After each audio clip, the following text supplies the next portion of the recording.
ಓಂ ಅಜ್ಞಾನತಿಮಿರಾಂಧಸ್ಯ ಜ್ಞಾನಾಂಜನಶಲಾಕಯಾ ಚಕ್ಷುರುನ್ಮೀಲಿತಂ ಯೇನ ತಸ್ಮೈ ಶ್ರೀ ಗುರವೇ ನಮಃ. ಶ್ರೀ ಚೈತನ್ಯ ಮನೋಭೀಷ್ಟಂ ಸ್ಥಾಪಿತಂ ಯೇನ ಭೂತಲೆ ಸ್ವಯಂ ರೂಪ ಕದಾ ಮಹ್ಯಂ ದದಾತಿ ಸ್ವಪದಾಂತಿಕಂ. ವಂದೇಹಂ ಶ್ರೀಗುರು ಶ್ರೀಯುತಾಪದಕಮಲಂ ಶ್ರೀಗುರುನ್ ವೈಷ್ಣವಾಂಶ್ಚ ಶ್ರೀರೂಪಂ ಸಾಗ್ರಜಾತಂ ಸಹಗಣ ರಘುನಾಥಾನ್ವಿತಂ ತಂ ಸಜೀವಂ ಸಾದ್ವೈತಂ ಸಾವಧೂತಂ ಪರಿಜನ ಸಹಿತಂ ಕೃಷ್ಣ ಚೈತನ್ಯ ದೇವಂ ಶ್ರೀ ರಾಧಾ ಕೃಷ್ಣ ಪಾದಾನ್ ಸಹಗಣ ಲಲಿತಾ ಶ್ರೀ ವಿಶಾಖಾನ್ವಿತಾಂಶ್ಚ. ಹೇ ಕೃಷ್ಣ ಕರುಣಾ ಸಿಂಧು ದೀನಬಂಧು ಜಗತ್ಪತೆ ಗೋಪೇಶ ಗೋಪಿಕಾ ಕಾಂತ ರಾಧಾ ಕಾಂತ ನಮೋಸ್ತುತೆ. ತಪ್ತ ಕಾಂಚನ ಗೌರಾಂಗಿ ರಾಧೆ ವೃಂದಾವನೇಶ್ವರಿ ವೃಷಭಾನುಸುತೆ ದೇವಿ ಪ್ರಣಮಾಮಿ ಹರಿಪ್ರಿಯೆ. ವಾಂಛಾ ಕಲ್ಪತರುಭ್ಯಶ್ಚ ಕೃಪಾ ಸಿಂಧುಭ್ಯ ಏವ ಚ ಪತಿತಾನಾಂ ಪಾವನೇಭ್ಯೋ ವೈಷ್ಣವೇಭ್ಯೋ ನಮೋ ನಮಃ. ನಮಃ ಓಂ ವಿಷ್ಣುಪಾದಾಯ ಕೃಷ್ಣಪ್ರೇಷ್ಠಾಯ ಭೂತಲೆ ಶ್ರೀಮತೆ ಭಕ್ತಿವೇದಾಂತ ಸ್ವಾಮಿನ್ ಇತಿ ನಾಮಿನೇ. ನಮಸ್ತೆ ಸಾರಸ್ವತೆ ದೇವೆ ಗೌರವಾಣಿ ಪ್ರಚಾರಿಣೆ ನಿರ್ವಿಶೇಷ ಶೂನ್ಯವಾದಿ ಪಾಶ್ಚಾತ್ಯ ದೇಶತಾರಿಣೆ. ಜಯೋ ಶ್ರೀ ಕೃಷ್ಣ ಚೈತನ್ಯ ಪ್ರಭೋ ನಿತ್ಯಾನಂದ ಶ್ರೀ ಅದ್ವೈತ ಗದಾಧರ ಶ್ರೀವಾಸಾದಿ ಗೌರ ಭಕ್ತ ವೃಂದ. ಹರೇ ಕೃಷ್ಣ ಕೃಷ್ಣ ಕೃಷ್ಣ ಹರೇ ಹರೇ ಹರೇ ರಾಮ ರಾಮ ರಾಮ ಹರೇ ಹರೇ.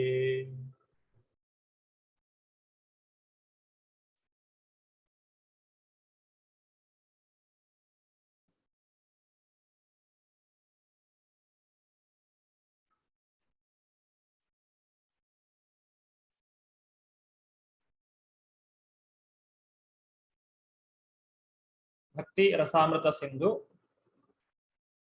ಇದರ ಮೊದಲ 2 ಅಧ್ಯಾಯ ತರಗತಿಗಳು ಕಳೆದ ವಾರ ಆಗಿದೆ. ಇವತ್ತು ನಾವು ಮುಂದುವರಿಸ್ತಾ ಇದ್ದೇವೆ.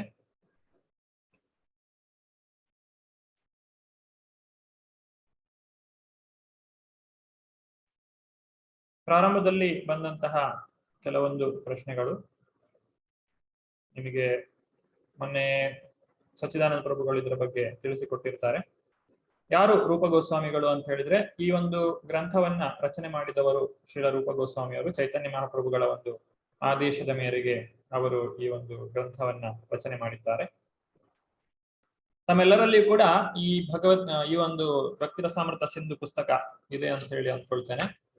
ಭಕ್ತಿರಸಾಮೃತ ಸಿಂಧು ಇದು ಇಸ್ಕಾನ್ ನಿಂದ ಎಲ್ಲರೂ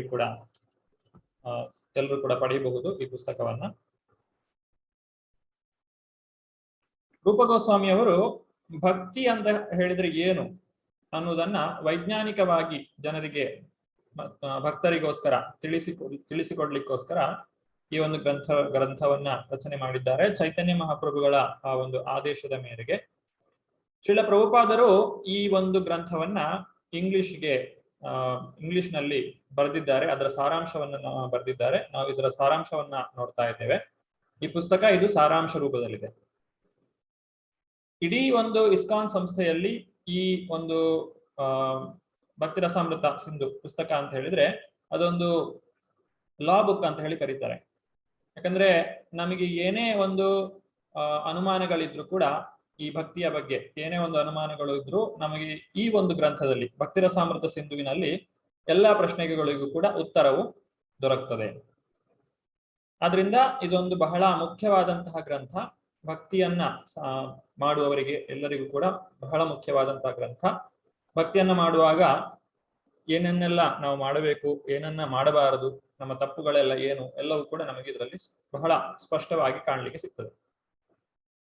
ನೀವು ಈ ಪುಸ್ತಕವನ್ನ ಓದುವುದಾದ್ರೆ ಮೊದಲಿನಿಂದ ಅಂದ್ರೆ ಆ ಪೀಠಿಕೆಯಿಂದಲೇ ಪ್ರಾರಂಭಿಸಬೇಕು. ಪೀಠಿಕೆ ಪ್ರಸ್ತಾವನೆಯಿಂದಲೇ ನೀವು ಅದನ್ನ ಪ್ರಾರಂಭಿಸಬೇಕು. ಆ ಪ್ರಸ್ತಾವನೆಯಲ್ಲಿ ನೀವು 2ನೇ ಪ್ಯಾರಾಗ್ರಾಫ್ ನಲ್ಲಿ ನೋಡುವುದಾದ್ರೆ ಭಗವಾನ್ ಚೈತನ್ಯರ ಸಾರ್ವತ್ರಿಕ ತತ್ವ ಯಾವುದು ಅನ್ನುವುದಕ್ಕೆ ಒಂದು ಪ್ರಶ್ನೆಗೆ ಉತ್ತರ ಇದೆ. ಶ್ರೀ ಚೈತನ್ಯರ ತತ್ವವು ಸರ್ವಕಾಲಿಕ ಮೌಲ್ಯವುಳ್ಳದ್ದು. ಪುಸ್ತಕ ಇರುವವರು ದಯವಿಟ್ಟು ಅದನ್ನ ತೆರೆಯಬಹುದು, ತೆರೆದು ಓದಿ. ಕೃಷ್ಣ ವಿಜ್ಞಾನವನ್ನು ಬಲ್ಲವನಾಗಿದ್ದು ಪ್ರಭು ಸೇವೆಯನ್ನು ಒಪ್ಪಿಕೊಳ್ಳುವ ಯಾವನೇ ಆದರೂ ಬ್ರಾಹ್ಮಣ ಕುಟುಂಬದಲ್ಲಿ ಜನಿಸಿದವನೊಬ್ಬನಿಗಿಂತ ಮೇಲಿನ ಮಟ್ಟದವನು ಎಂದು ಪರಿಗಣಿಸಲಾಗುತ್ತದೆ ಎಂದು ಎಣಿಸಲಾಗುತ್ತದೆ. ಇಲ್ಲಿ ಪ್ರಭುಪಾದರು ಪ್ರಸ್ತಾವನೆಯಲ್ಲಿ ಏನು ಬರಿತಾ ಇದ್ದಾರೆ ಅಂತ ಹೇಳಿದ್ರೆ, ಈ ಕೃಷ್ಣ ವಿಜ್ಞಾನವನ್ನ ಯಾರು ಅರ್ಥ ಮಾಡಿಕೊಂಡಿದ್ದಾರೋ ಅವರು ಎಲ್ಲರಿಗಿಂತಲೂ ಶ್ರೇಷ್ಠ ಸ್ಥಾನದಲ್ಲಿದ್ದಾರೆ. ಜನ್ಮದಿಂದ ವ್ಯಕ್ತಿ ಬ್ರಾಹ್ಮಣನಾಗಿರಬಹುದು, ಆದ್ರೆ ಆತನು ಭಕ್ತಿ ತತ್ವಗಳನ್ನ ಪಾಲನೆ ಮಾಡ್ತಾ ಇಲ್ಲ ಅಂತಾದ್ರೆ, ಅವರಿಗೆ ಕೃಷ್ಣ ವಿಜ್ಞಾನವನ್ನು ತಿಳಿದಿಲ್ಲ ಅಂತ ಹೇಳಿದ್ರೆ ಅವರನ್ನ ಶ್ರೇಷ್ಠರು ಅಂತ ಹೇಳಿ ಕರೀಲಿಕ್ಕೆ ಸಾಧ್ಯ ಇಲ್ಲ. ಬದಲಾಗಿ ಒಬ್ಬ ವ್ಯಕ್ತಿ ಯಾವುದೇ ದೇಶದವನಾಗಿರಬಹುದು, ಯಾವುದೇ ಧರ್ಮವನ್ನ ಅಥವಾ ಯಾವುದೇ ಒಂದು ಪಂಥವನ್ನ ಆತನು ಪಾಲಿಸ್ತಾ ಇರಬಹುದು, ಆದ್ರೆ ಅವನು ಕೃಷ್ಣ ಪ್ರಜ್ಞೆಯನ್ನ ಅಥವಾ ಕೃಷ್ಣ ವಿಜ್ಞಾನವನ್ನ ಅರ್ಥ ಮಾಡಿಕೊಂಡಿದ್ದಾನೆ ಅಂತ ಆದ್ರೆ ಅವನನ್ನ ಶ್ರೇಷ್ಠ ವ್ಯಕ್ತಿ ಅಥವಾ ಆತನನ್ನ ಭಕ್ತ ಅಂತ ಹೇಳಿ ಪರಿಗಣಿಸಬೇಕು. ಇನ್ನು ಕಳೆದ ವಾರದಲ್ಲಿ ಪ್ರಭು ನಿಮಗೆಲ್ಲರಿಗೂ ಕೂಡ ಹೇಗೆ ರೂಪ ಗೋಸ್ವಾಮಿ ಮತ್ತು ಸನಾತನ ಗೋಸ್ವಾಮಿ ಅವರು ಚೈತನ್ಯ ಮಹಾಪ್ರಭುಗಳ ಹತ್ರ ಹೋಗಿದ್ದಾರೆ ಅನ್ನೋದ್ರ ಬಗ್ಗೆ ತಿಳಿಸಿಕೊಟ್ಟಿದ್ದಾರೆ. ಆಮೇಲೆ ಚೈತನ್ಯ ಮಹಾಪ್ರಭುಗಳ ಒಂದು ಬೋಧನೆಗಳು ಹಾಗೂ 6 ಗೋಸ್ವಾಮಿಗಳು, ಈ 6 ಗೋಸ್ವಾಮಿಗಳು ಎಲ್ಲಾ ಗ್ರಂಥಗಳನ್ನ ರಚನೆ ಮಾಡಿದವರು. ಚೈತನ್ಯ ಮಹಾಪ್ರಭುಗಳು ಸ್ವತಃ ಬರೆದದ್ದು ಕೇವಲ ಒಂದೇ ಒಂದು ರಚನೆ ಅವರು ಮಾಡಿರುವಂತಹದ್ದು, ಅದು ಶಿಕ್ಷಾಷ್ಟಕ. 8 ಚರಣಗಳಿರುವಂತಹ ಅಷ್ಟಕ, ಚೇತೋದರ್ಪಣ ಮಾರ್ಜನಂ, ಅದನ್ನ ಅವರು ಬರೆದಿದ್ದಾರೆ ಅಥವಾ ಅವರು ಅದನ್ನು ರಚನೆ ಮಾಡಿದ್ದಾರೆ.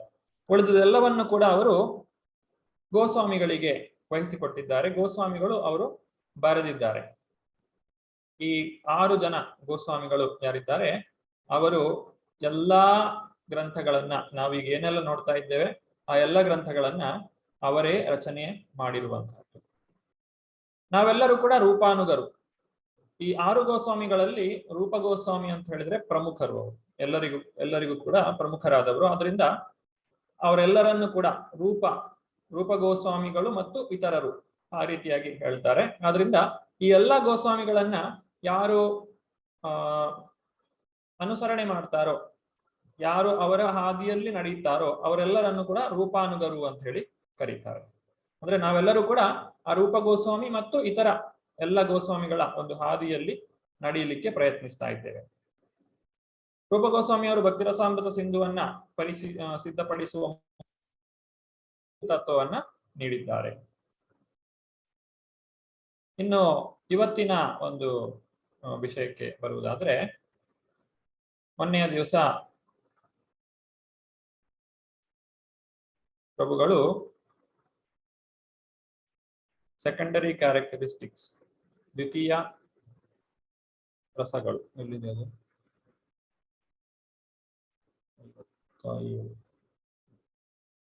ಇಲ್ಲಿವರೆಗೆ ಸೆಕೆಂಡರಿ ಕ್ಯಾರೆಕ್ಟರಿಸ್ಟಿಕ್ಸ್, ಇಲ್ಲಿಂದ ನಾವು ಇವತ್ತು ಮುಂದುವರಿಸ್ತಾ ಇದ್ದೇವೆ. ಭಕ್ತಿ ಅಂತ ಹೇಳಿದ್ರೆ ಏನು? ಈ ಒಂದು ಶ್ಲೋಕದಲ್ಲಿ ನಮಗೆ ಭಕ್ತಿಯ ಒಂದು ವಿವರಣೆ ದೊರೆಯುತ್ತದೆ.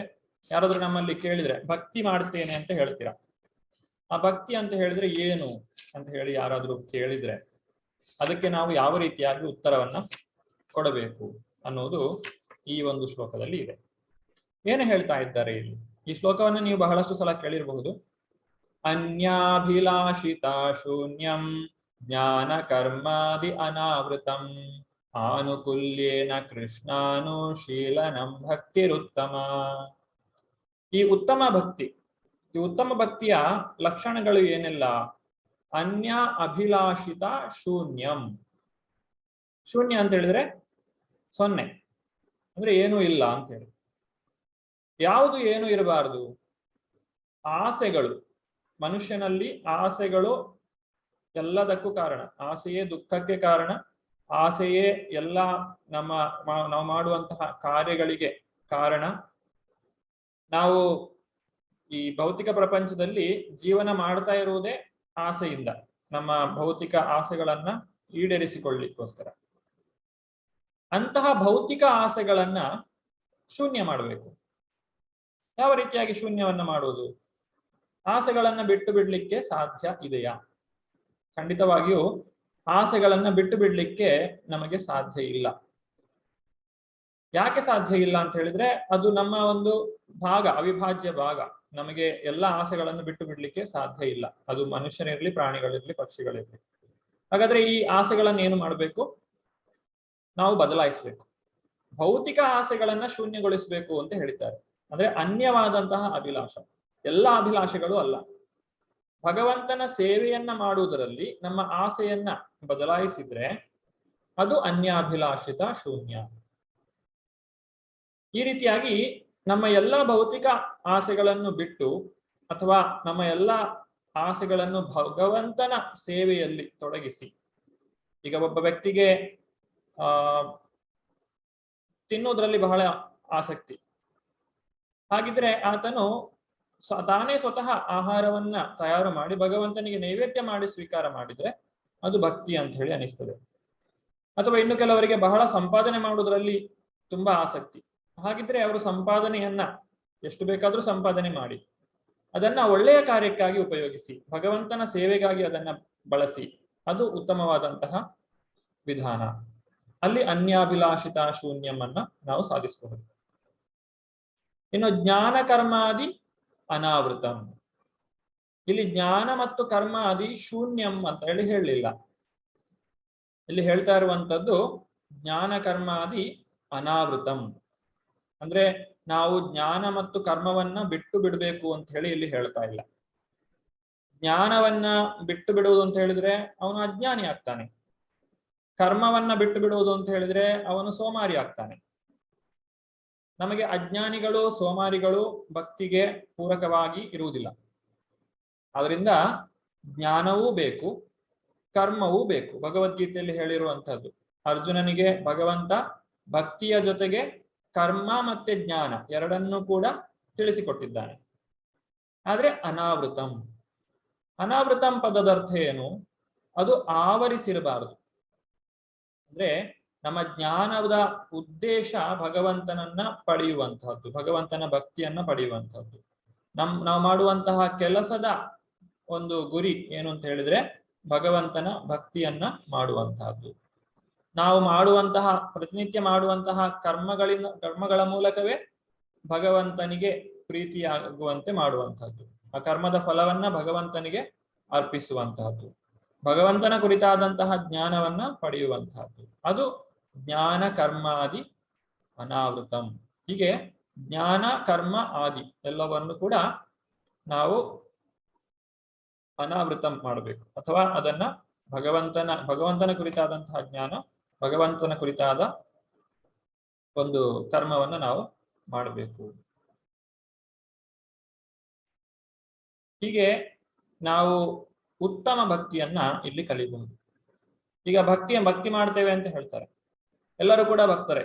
ಜನರು ಹೇಳ್ತಾರೆ ನಾನು ಕೂಡ ಭಕ್ತ, ನಾನು ಕೂಡ ಭಗವಂತನ ಬಗ್ಗೆ ನನಗೂ ಕೂಡ ಭಕ್ತಿ ಇದೆ. ಆ ರೀತಿಯಾಗಿ ಹೇಳುವವರಲ್ಲಿ ನಾವು ಕೇಳಬೇಕು, ನೀವು ಈ ರೀತಿ ಅನ್ಯಾಭಿಲಾಷಿತ ಶೂನ್ಯಂ, ಜ್ಞಾನ ಕರ್ಮಾದಿ ಅನಾವೃತಂ ಅದನ್ನ ನೀವು ಮಾಡ್ತಾ ಇದ್ದೀರಾ? ಹೌದು ಅಂತ ಹೇಳಿದ್ರೆ ಹೌದು, ನಾವು ನಿಮ್ಮನ್ನ ಭಕ್ತರು ಅಂತ ಹೇಳಿ ಒಪ್ಪಿಕೊಳ್ಳಬಹುದು. ಇಲ್ಲ ಅಂತ ಹೇಳಿದ್ರೆ ನೀವು ಮಾಡ್ತಾ ಇರುವಂತದ್ದು ನಿಜವಾದ ಭಕ್ತಿ ಅಲ್ಲ. Ordinary devotional service is activity intended to please Krishna. Additionally, pure devotional service has these two characteristics: freedom from ulterior motives, uncovered by philosophical or fruitive pursuits. ಅಥವಾ ಬೇರೆ ಉದ್ದೇಶಗಳು. ಈಗ ಸಾಮಾನ್ಯ ಭಕ್ತಿ ಕೃಷ್ಣನನ್ನ ಮೆಚ್ಚಿಸುವಂತಹ ಉದ್ದೇಶ. ಸಾಮಾನ್ಯವಾಗಿ ನಾವೇನು ಭಕ್ತಿಯನ್ನ ಮಾಡ್ತೇವೆ? ಭಕ್ತಿ ಅನ್ನುವಂತಹ ಪದದ ಅರ್ಥವೇ ಭಗವಂತನಿಗೆ ಪ್ರೀತಿಯಾಗುವಂತೆ ನಡೆದುಕೊಳ್ಳುವಂತಹದ್ದು.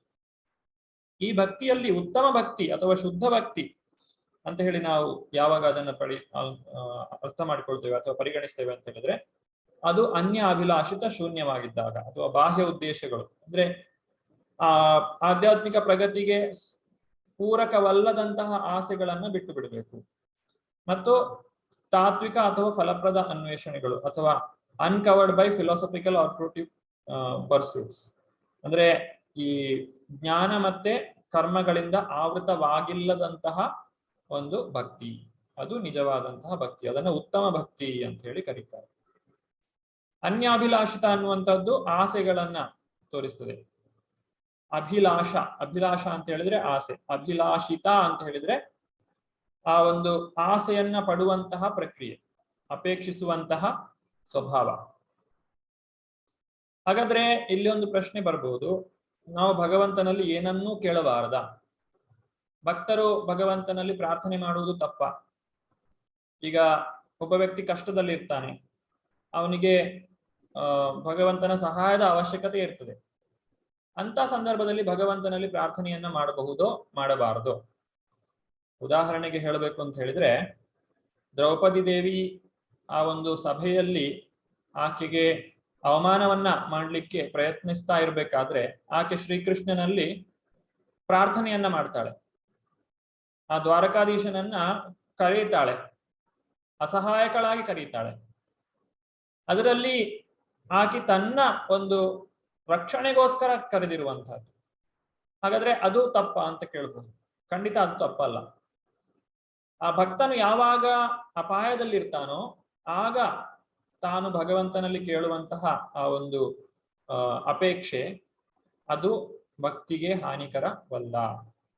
ಗಜೇಂದ್ರನ ಒಂದು ಕಾಲನ್ನ ಮೊಸಳೆ ಹಿಡಿದು ಎಳೆಯುವಾಗ ಆ ಗಜೇಂದ್ರನು ಒಂದು ಹೂವನ್ನ, ತಾವರೆಯನ್ನ ಎತ್ತಿ ಆ ಭಗವಂತನನ್ನ, ಆ ಹರಿಯನ್ನ ಕರೀತಾನೆ.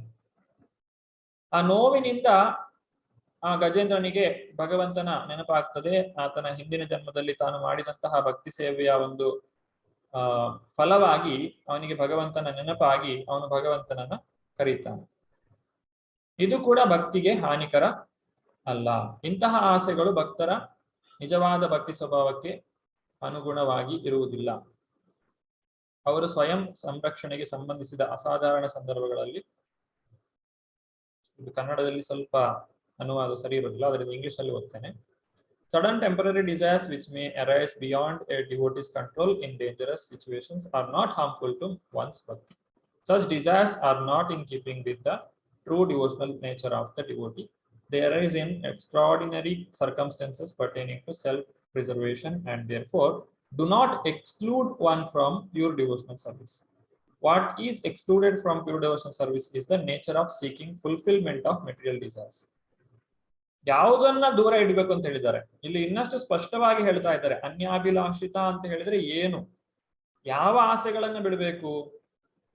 ಕಷ್ಟದಲ್ಲಿ ಭಗವಂತನಲ್ಲಿ ಪ್ರಾರ್ಥನೆ ಮಾಡುವುದು ತಪ್ಪಲ್ಲ, ಆದ್ರೆ ನಾವು ನಮ್ಮ ಇಂದ್ರಿಯ ಭೋಗವನ್ನೇ ಉದ್ದೇಶವಾಗಿಟ್ಟುಕೊಂಡು ಭಗವಂತನಲ್ಲಿ ಮಾಡುವಂತಹ ಪ್ರಾರ್ಥನೆ ಅದು ಸರಿಯಾದದ್ದಲ್ಲ. ಆ ರೀತಿಯಾಗಿ ಪ್ರಾರ್ಥನೆ ಮಾಡುವುದಾದ್ರೆ ಅದನ್ನ ಶುದ್ಧ ಭಕ್ತಿ ಅಂತ ಹೇಳಿ ಕರೀಲಿಕ್ಕೆ ಆಗುದಿಲ್ಲ. ಅವರು ಸಾಮಾನ್ಯವಾದಂತಹ ಒಂದು ಭಕ್ತಿಯನ್ನ ಮಾಡ್ತಾ ಇದ್ದಾರೆ ಅಷ್ಟೇ. ನಾವು ದೇವಸ್ಥಾನದಲ್ಲಿ ಹೋಗಿ ದೇವರೇ ನನಗೆ ಬಡತನ ಇದೆ, ನನಗೆ ಹಣ ಕೊಡು, ಅಥವಾ ನನಗೆ ಸ್ವಲ್ಪ ಶ್ರೀಮಂತಿಗೆ ಕೊಡು, ಈ ರೀತಿಯಾಗಿ ನಮಗೆ ಬಡತನ ಎಷ್ಟು ಇರಬೇಕೋ ಅದು ಭಗವಂತ ಕೊಟ್ಟಿರುವಂತಹದ್ದು.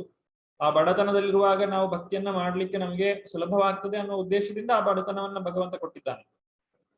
ಇಲ್ಲ ಅಂತ ಹೇಳಿದ್ರೆ ಆ ಬಡತನವು, ಶ್ರೀಮಂತಿಕೆಯು ನಮ್ಮ ಭಕ್ತಿಗೆ ಹಾನಿಕರವಾಗಬಹುದು. ಆದ್ರಿಂದ ಭಗವಂತ ನಮಗೆ ಏನು ಕೊಟ್ಟಿದ್ದಾನೋ ಅದನ್ನ ನಾವು ಸ್ವೀಕಾರ ಮಾಡಬೇಕು. ನಾವು ಯಾವ ರೀತಿಯಾಗಿ ಭಗವಂತ ನಮ್ಮನ್ನು ಯಾವ ರೀತಿಯಾಗಿ ಇಟ್ಟಿದ್ದಾನೋ ಆ ರೀತಿಯಾಗಿ ನಾವು ಜೀವನವನ್ನ ನಡೆಸಬೇಕು. ಅದರಲ್ಲಿಯೂ ಕೂಡ ನಮಗೆ ಜೀವನ ನಡೆಸಲಿಕ್ಕೆ ಕಷ್ಟ ಆಗ್ತಾ ಇದೆ ಅಂತ ಹೇಳಿದ್ರೆ ನಾವು ಭಗವಂತನಲ್ಲಿ ಪ್ರಾರ್ಥನೆಯನ್ನ ಮಾಡಬಹುದು. ಇಲ್ಲ ಅಂತ ಹೇಳಿದ್ರೆ ಸುಮ್ಮನೆ ಎಲ್ಲರೂ ನಮ್ಮ ಮನೆ ಪಕ್ಕ ಅಕ್ಕಪಕ್ಕದಲ್ಲಿರುವವರೆಲ್ಲ ಶ್ರೀಮಂತರಿದ್ದಾರೆ, ನಮ್ಮ ನೆಂಟರೆಲ್ಲ ಶ್ರೀಮಂತರಲ್ಲಿದ್ದಾರೆ, ಅವರಲ್ಲಿ ಶ್ರೀಮಂತಿಕೆ ಇರಬಹುದು, ಆದ್ರೆ ಅವರಿಗೆ ಭಕ್ತಿ ಇದೆಯಾ? ಅವರಿಗೆ ಭಕ್ತಿ ಮಾಡ್ಲಿಕ್ಕೆ ಸಾಧ್ಯ ಆಗ್ತಾ ಇದೆಯಾ? ಅವರು ಜೀವನದಲ್ಲಿ ಸಮಯವನ್ನು ಯಾವ ರೀತಿಯಾಗಿ ಕಳೆಯುತ್ತಾ ಇದ್ದಾರೆ? ಇದೆಲ್ಲವನ್ನು ನಾವು ಗಮನಿಸಬೇಕು. ಈ ರೀತಿ ಇಂದ್ರಿಯ ಭೋಗವನ್ನ ಇಲ್ಲಿ ತ್ಯಾಗ ಮಾಡಬೇಕು ಅಂತ ಹೇಳಿದ್ದಾರೆ ವಿನಃ ಭಗವಂತನಲ್ಲಿ ಪ್ರಾರ್ಥನೆ ಮಾಡುವುದೇ ತಪ್ಪು ಅಂತ ಹೇಳಿ ಹೇಳ್ತಾ ಇಲ್ಲ. ಇದು ಆಸೆಯ ಬಗ್ಗೆ ಹೇಳುವುದಾದ್ರೆ, ಇನ್ನು ಜ್ಞಾನದ ಬಗ್ಗೆ ಏನ್ ಹೇಳಿದ್ದಾರೆ? ಜ್ಞಾನವನ್ನ ಬಿಟ್ಟು ಬಿಡಬೇಕು ಅಥವಾ ಅನಾವೃತವಾಗಬೇಕು ಅಂತ ಹೇಳಿದ್ರೆ ಭಗವಂತನ ಕುರಿತಾಗಿ, ಅಂದ್ರೆ ಭಗವಂತನ ಲೀಲೆಗಳು, ನಾಮ ರೂಪ ಗುಣ ಲೀಲೆ, ಇದು ಭಗವಂತನ 4 ವಿಶೇಷ ವಸ್ತುಗಳು. ಆ 4 ವಿಷಯಗಳ ಕುರಿತಾಗಿ ನಾವು ಅರ್ಥ ಮಾಡಿಕೊಳ್ಳಲಿಕ್ಕೆ ಪ್ರಯತ್ನ ಪಡುವಂತಹದ್ದು ತಪ್ಪಲ್ಲ. ಯಾವ ಜ್ಞಾನವು ಭಗವಂತನ ನಾಮ ರೂಪ ಗುಣ ಲೀಲೆಗಳ ಬಗ್ಗೆ ನಮಗೆ ತಿಳಿಸಿಕೊಡ್ತದೋ ಆ ಶ್ರೀಮದ್ ಭಾಗವತ, ಅಂತಹ ಜ್ಞಾನವನ್ನು ನಾವು ಪಡೆಯಬೇಕು. ಆದ್ರೆ ಯಾವ ಜ್ಞಾನವನ್ನು ನಾವು ಬಿಡಬೇಕು ಅಥವಾ ತ್ಯಾಗ ಮಾಡಬೇಕು ಅಂತ ಹೇಳಿದ್ರೆ, ಯಾವುದು ಕೇವಲ ಆ ಒಂದು ಪಾಂಡಿತ್ಯವನ್ನ ನಮಗೆ ಕೊಡ್ತದೆ, ಭಗವಂತನಿಂದ ನಮ್ಮನ್ನ ದೂರ ಮಾಡ್ತದೆ, ಯಾವ ಜ್ಞಾನವನ್ನ ಪಡೆಯುವುದರಿಂದ ನಾವು ಅಹಂಕಾರವನ್ನ ಬೆಳೆಸಿಕೊಳ್ಳಬಹುದು ಅಥವಾ ಕೇವಲ ಮಾನಸಿಕ ಊಹಾಪೋಹಗಳನ್ನ ಮಾಡಬಹುದು, ಇಂತಹ ಜ್ಞಾನವನ್ನು ನಾವು ತ್ಯಾಗ ಮಾಡಬೇಕು. ಇನ್ನು ಕರ್ಮದ ಬಗ್ಗೆ ಹೇಳುವುದಾದ್ರೆ, ಕರ್ಮ, ಈ ಯಾವ ಕರ್ಮ, ಯಾವ ಚಟುವಟಿಕೆಗಳು ಇಂದ್ರಿಯ ಭೋಗದ ಒಂದು ಉದ್ದೇಶವನ್ನ ಇಟ್ಟುಕೊಂಡಿದೆಯೋ ಅಂತಹ ಇಂದ್ರಿಯ ಭೋಗದ ಗುರಿಗಳನ್ನ ಸಾಧಿಸ್ಲಿಕ್ಕೋಸ್ಕರ ಮಾಡುವಂತಹ ಕರ್ಮವನ್ನ ಬಿಟ್ಟು ಬಿಡಬೇಕು. ಇದನ್ನ ಅನಾವೃತಂ ಅಂತ ಹೇಳಿ ಕರೆದಿದ್ದಾರೆ. ಭಕ್ತಿಗೆ ಯಾವುದು ಅನುಕೂಲಕರವಾಗಿಲ್ಲವೋ ಅಂತಹ ಚಟುವಟಿಕೆಗಳನ್ನು ನಾವು ಬಿಡಬೇಕು. ಇನ್ನು ಆದಿ, ಜ್ಞಾನ ಕರ್ಮ ಆದಿ. ಆದಿ ಅಂತ ಹೇಳಿದ್ರೆ ಇತ್ಯಾದಿಗಳು ಅಂತ ಹೇಳಿದ್ರೆ ಈ ಬೇರೆ ಬೇರೆ ವಿಷಯಗಳು, ಯೋಗಾಭ್ಯಾಸ ಇರಬಹುದು, ಸಾಂಖ್ಯ ಯೋಗ ಅಥವಾ ಸನ್ಯಾಸ, ಈ ರೀತಿಯಾಗಿ. ಇಲ್ಲಿ ಯೋಗ ಅಂತ ಹೇಳಿದ್ರೆ ಯೋಗಾಸನಗಳು, ನಾವು ಆ ದೈಹಿಕ ಆರೋಗ್ಯಕ್ಕೋಸ್ಕರ ನಾವು ಅದನ್ನೇ ನಾವು ಪ್ರಯತ್ನ ಮಾಡ್ತೇವೆ ಅಥವಾ ಅದನ್ನೇ ಮುಖ್ಯವನ್ನಾಗಿ ಇಟ್ಕೊಳ್ತೇವೆ. ಯೋಗಾಸನವನ್ನ ಮಾಡಬಹುದು ಶರೀರದ ಆರೋಗ್ಯಕ್ಕೋಸ್ಕರ, ಆದ್ರೆ ಉದ್ದೇಶ ಏನಿರಬೇಕು, ಮೂಲದಲ್ಲಿ ನಾನು ಶರೀರವನ್ನ ಸ್ವಸ್ಥವಾಗಿಟ್ಟುಕೊಳ್ಳುವಂಥದ್ದು ಭಗವಂತನ ಸೇವೆಗಾಗಿ. ನಾನು ಯಾಕೆ ರಾತ್ರಿ ನಿದ್ರೆ ಮಾಡ್ತೇನೆ, ನಿದ್ರೆ ಮಾಡುವುದು ನನಗೆ ಇಷ್ಟ ಅಥವಾ ನನಗೆ ತುಂಬಾ ನಿದ್ದೆ ಮಾಡಿದ್ರೆ ತುಂಬಾ ಖುಷಿ ಆಗ್ತದೆ, ಆ ರೀತಿಯಾಗಿ ಅಲ್ಲ. ನಾನು ಇವತ್ತು ನಿದ್ದೆ ಮಾಡಿದ್ರೆ ನಾಳೆ ಬೆಳಗ್ಗೆ ಸರಿಯಾಗಿ ಏಳಬಹುದು, ಮತ್ತೆ ನನ್ನ ಶರೀರದಲ್ಲಿ ಶಕ್ತಿ ಬೇಕಾದಷ್ಟು ಶಕ್ತಿ ಇರ್ತದೆ ಮತ್ತು ಭಗವಂತನ ಸೇವೆಯನ್ನು ಮಾಡ್ಲಿಕ್ಕೆ ನನ್ನಿಂದ ಸಾಧ್ಯವಾಗ್ತದೆ. ಆ ರೀತಿಯಾಗಿ ಯೋಗ ಮಾಡಿದ್ರೆ ಅದು ತಪ್ಪಲ್ಲ, ಆ ರೀತಿಯಾಗಿ ಜೀವನ ಮಾಡಿದ್ರೆ ಅದು ತಪ್ಪಲ್ಲ. ಆದ್ರೆ ಕೇವಲ ಯೋಗಾಸನವನ್ನೇ ಮಾಡಿಕೊಂಡು ಶರೀರ ದಾರ್ಢ್ಯತೆಯನ್ನ ಪಡೀಲಿಕ್ಕೋಸ್ಕರ ಮಾಡುವಂತಹ ಯೋಗ ಇರಬಹುದು ಅಥವಾ ಯೋಗಾಸನ ಇರಬಹುದು, ಅಥವಾ ಸಿದ್ಧಿಗಳನ್ನ ಪಡೆಯಲಿಕ್ಕೋಸ್ಕರ, ಪ್ರಾಪಂಚಿಕವಾದಂತಹ ಒಂದು ಪ್ರಸಿದ್ಧಿಯನ್ನ ಪಡೀಲಿಕ್ಕೋಸ್ಕರ, ಜನರು ನನ್ನನ್ನು ನೋಡಿ, ನಾನು ಮಾಡುವಂತಹ ಕೆಲವೊಂದು ಚಮತ್ಕಾರಗಳನ್ನ ನೋಡಿ ಅವರು ನನ್ನನ್ನು ಹೊಗಳಬೇಕು, ನನಗೆ ಅದರ ಮೂಲಕ ಹಣ ಸಂಪಾದನೆ ಮಾಡಬೇಕು, ಈ ರೀತಿಯಾದಂತಹ ಯೋಗವನ್ನ ಇಲ್ಲಿ ತಪ್ಪು ಅಂತ ಹೇಳಿದ್ದಾರೆ. ಹಾಗೆ ಸಾಂಖ್ಯ ಅಂತ ಹೇಳಿದ್ರೆ ನಾವು ಹಿಂದೆ ನೋಡಿದ್ದೇವೆ, ಪಂಚಮಹಾಭೂತಗಳು, ಇಂದ್ರಿಯಗಳ ವಸ್ತುಗಳು, ಪಂಚ ತನ್ಮಾತ್ರೆಗಳು, ಮನಬುದ್ಧಿ ಅಹಂಕಾರ, ಇವುಗಳನ್ನೆಲ್ಲ ವಿಶ್ಲೇಷಣೆ ಮಾಡ್ತಾ ಈ ಒಂದು ಭೌತಿಕ ಪ್ರಪಂಚದ ಬಗ್ಗೆ ತಿಳಿಯಲಿಕ್ಕೆ ಪ್ರಯತ್ನ ಮಾಡುವಂಥದ್ದು. ಹೀಗೆ ಭೌತಿಕ ಪ್ರಪಂಚವನ್ನ ತಿಳಿದು ಅದರ ಹಿಂದೆ ಇರುವಂತಹ ಭಗವಂತನನ್ನ ತಿಳಿಯಲಿಕ್ಕೆ ಸಾಧ್ಯ ಆಗಬೇಕು. ಆ ರೀತಿಯಾಗಿ ಆದ್ರೆ ಅದು ಉತ್ತಮ. ಇಲ್ಲ, ನಾನು ಕೇವಲ ಸಾಂಖ್ಯದಲ್ಲೇ ಅಥವಾ ಭೌತಿಕ ವಿಚಾರ ವಸ್ತುಗಳಲ್ಲೇ ಮುಳುಗಿ ಹೋಗ್ತೇನೆ ಅಂತ ಹೇಳಿದ್ರೆ ಅದು ತಪ್ಪು. ಇನ್ನು ರಿನನ್ಸಿಯೇಷನ್ ಅಥವಾ ಸನ್ಯಾಸ, ಅರ್ಜುನನು ತೆಗೆದುಕೊಳ್ಳಲಿಕ್ಕೆ ಪ್ರಯತ್ನಿಸಿದಂತಹ ಒಂದು ಸನ್ಯಾಸ, ತಾನು ಯುದ್ಧರಂಗದಿಂದ ಹೊರಟು ಹೋಗ್ತೇನೆ, ತನ್ನ ಒಂದು ಕರ್ತವ್ಯವನ್ನ ಬಿಟ್ಟು, ಧರ್ಮ ರಕ್ಷಣೆಯನ್ನ ಬಿಟ್ಟು, ಅದು ಕೂಡ ತಪ್ಪು. ಈ ಆದಿ ಅನ್ನುವಂತಹ ಪದದಲ್ಲಿ ಇದೆಲ್ಲವೂ ಕೂಡ ಬರ್ತಾ ಇದೆ. ಇನ್ನು ಎರಡನೇ ವ್ಯಾಖ್ಯಾನ ಭಕ್ತಿಯ ಬಗ್ಗೆ, ಉತ್ತಮ ಭಕ್ತಿಯ ಬಗ್ಗೆ, ಸರ್ವೋಪಾಧಿ ವಿನಿರ್ಮುಕ್ತಂ ತತ್ಪರತ್ವೇನ ನಿರ್ಮಲಂ ಹೃಷಿಕೇಣ ಹೃಷಿಕೇಶ ಸೇವನಂ ಭಕ್ತಿರುಚ್ಯತೆ. ಭಕ್ತಿ ಅಥವಾ ಭಕ್ತಿ ಸೇವೆ ಎಂದರೆ ನಮ್ಮ ಎಲ್ಲ ಇಂದ್ರಿಯಗಳನ್ನು ಭಗವಂತನ ಸೇವೆಯಲ್ಲಿ ತೊಡಗಿಸಿಕೊಳ್ಳುವುದು. ಪರಮಾತ್ಮನ ವ್ಯಕ್ತಿತ್ವ ಎಲ್ಲ ಇಂದ್ರಿಯ Bhakti or devotional service means engaging all our senses in the service of the Lord, the Supreme Personality of Godhead, the Master of the senses. When the spirit soul renders service unto the Supreme, there are two side effects. One is freed from all material designations, and one's senses are purified simply by being employed in the service of the Lord. ಇಲ್ಲಿ ಹೃಷಿಕೇಣ ಹೃಷಿಕೇಶ ಅಂತ ಕರೆದಿದ್ದಾರೆ. ಹೃಷಿಕೇಣ, ಹೃಷಿಕ ಅಂತ ಹೇಳುವ ಪದದ ಅರ್ಥ ಇಂದ್ರಿಯಗಳು. ನಮ್ಮ ಕಣ್ಣು, ಕಿವಿ, ಮೂಗು, ನಾಲಿಗೆ, ಚರ್ಮ ಏನಿದೆ ಇದೆಲ್ಲ ಇಂದ್ರಿಯಗಳು. ಇದನ್ನೆಲ್ಲ ಹೃಷಿಕ ಅಂತ ಕರೀತಾರೆ. ಈ ಹೃಷಿಕದ ಮೂಲಕ ಹೃಷಿಕೇಶನನ್ನ ಸೇವನೆ ಮಾಡುವುದು ಅಥವಾ ಹೃಷಿಕೇಶನ ಸೇವೆಯನ್ನು ಮಾಡುವುದು. ಯಾರು? ಹೃಷಿಕೇಶ, ಇಂದ್ರಿಯಗಳ ಒಡೆಯನಾದಂತಹ ಭಗವಂತ. ಭಗವಂತನ ಒಂದು ಹೆಸರು ಹೃಷಿಕೇಶ ಅಂತ ಹೇಳಿ. ಆ ಹೃಷಿಕೇಶನ ಒಂದು ಸೇವೆಯನ್ನ ಮಾಡುವುದು ನಿಜವಾದಂತಹ ಭಕ್ತಿ. ಸರ್ವೋಪಾಧಿ ವಿನಿರ್ಮುಕ್ತಂ ತತ್ಪರತ್ವೇನ ನಿರ್ಮಲಂ. ವಿನಿರ್ಮುಕ್ತಂ ನಿರ್ಮಲಂ ಎರಡು ಪದಗಳಿವೆ. ವಿನಿರ್ಮುಕ್ತ ಅಂತ ಹೇಳಿದ್ರೆ ಬಿಟ್ಟು ಬಿಡುವುದು ಅಥವಾ ದೂರವಾಗುವುದು. ಯಾವುದರಿಂದ? ಉಪಾಧಿಗಳಿಂದ. ಭೌತಿಕ ಉಪಾಧಿಗಳು. ಈ ಶರೀರ ನನ್ನದು, ಈ ಶರೀರಕ್ಕೆ ಸಂಬಂಧಿಸಿದವರೆಲ್ಲ ನನ್ನವರು, ಈ ಶರೀರಕ್ಕೆ ಸಂಬಂಧಿಸಿದ ಎಲ್ಲ ಸೊತ್ತುಗಳು ನನ್ನದು, ಇದೆಲ್ಲ ಉಪಾಧಿಗಳು. ನಾನು ಈ ಸಮಾಜದಲ್ಲಿ ಈ ರೀತಿಯಾದಂತಹ ಒಂದು ಸ್ಥಾನವನ್ನ ಹೊಂದಿದ್ದೇನೆ, ಇಂಥ ಕಡೆ ಕೆಲಸ ಮಾಡ್ತೇನೆ, ಇದೆಲ್ಲವೂ ಕೂಡ ಉಪಾಧಿಗಳು. ಇದ್ಯಾವುದು ಕೂಡ ಈ ಶರೀರವನ್ನು ತ್ಯಾಗ ಮಾಡಿದ ನಂತರ ನಮ್ಮ ಜೊತೆ ಬರುವುದಿಲ್ಲ. ಅಂತಹ ಉಪಾಧಿಗಳು ವಿನಿರ್ಮುಕ್ತಂ, ದೂರವಾಗ್ತವೆ. ಯಾಕಂದ್ರೆ ವ್ಯಕ್ತಿ ತಾನು ಶರೀರ ಅಲ್ಲ, ತಾನು ಜೀವಾತ್ಮ ಅನ್ನೋದನ್ನು ಅರ್ಥ ಮಾಡಿಕೊಳ್ತಾನೆ. ತತ್ಪರತ್ವೇನ ನಿರ್ಮಲಂ, ಆತನ ಇಂದ್ರಿಯಗಳೆಲ್ಲ ಶುದ್ಧವಾಗ್ತವೆ. ಹೀಗೆ ಭಕ್ತಿಯನ್ನ ಮಾಡೋದ್ರಿಂದ ಈ ಎರಡು ಉಪಯೋಗಗಳು ನಮಗೆ ದೊರೆಯುತ್ತವೆ.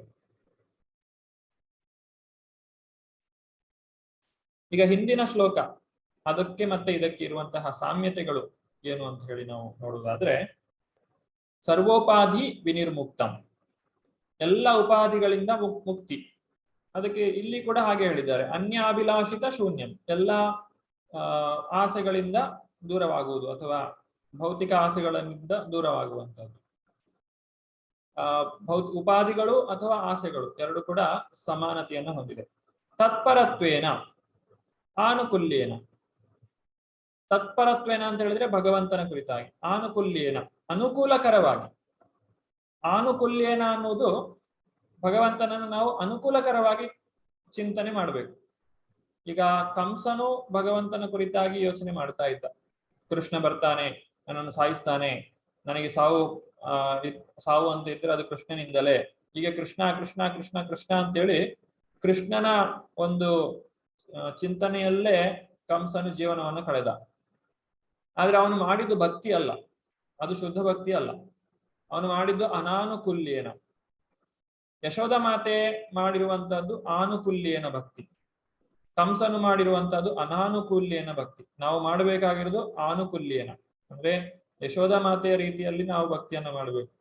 ಕೃಷ್ಣನು ಹಸುಗಳನ್ನ ಮೇಯಿಸ್ಲಿಕ್ಕೆ ಹೋದಾಗ ಯಶೋಧ ಯಾವಾಗ್ಲೂ ಕೃಷ್ಣನ ಕುರಿತಾಗೆ ಚಿಂತನೆ ಮಾಡ್ತಾ ಇದ್ಲು. ಅದು ನಿಜವಾದಂತಹ ಭಕ್ತಿ, ಕಂಸನ ರೀತಿಯಲ್ಲಿ ಅಲ್ಲ. ನಿರ್ಮಲಂ ಜ್ಞಾನ ಕರ್ಮಾದಿ ಅನಾವೃತಂ, ಶುದ್ಧ ಮಾಡ್ತದೆ ನಮ್ಮ ಇಂದ್ರಿಯಗಳನ್ನ, ನಮ್ಮ ಮನಸ್ಸನ್ನ ಶುದ್ಧಿಗೊಳಿಸ್ತದೆ. ಜ್ಞಾನ ಮತ್ತು ಕರ್ಮದಿಂದ ನಾವು ದೂರವಾಗ್ತೇವೆ ಅಥವಾ ಅನಾವೃತವಾಗ್ತದೆ. ಕೃಷಿಕೇಣ ಸೇವನಂ ಅನುಶೀಲನಂ, ಇದು ಎರಡು ಕೂಡ ಪದಗಳು ಸಮಾನವಾಗಿವೆ.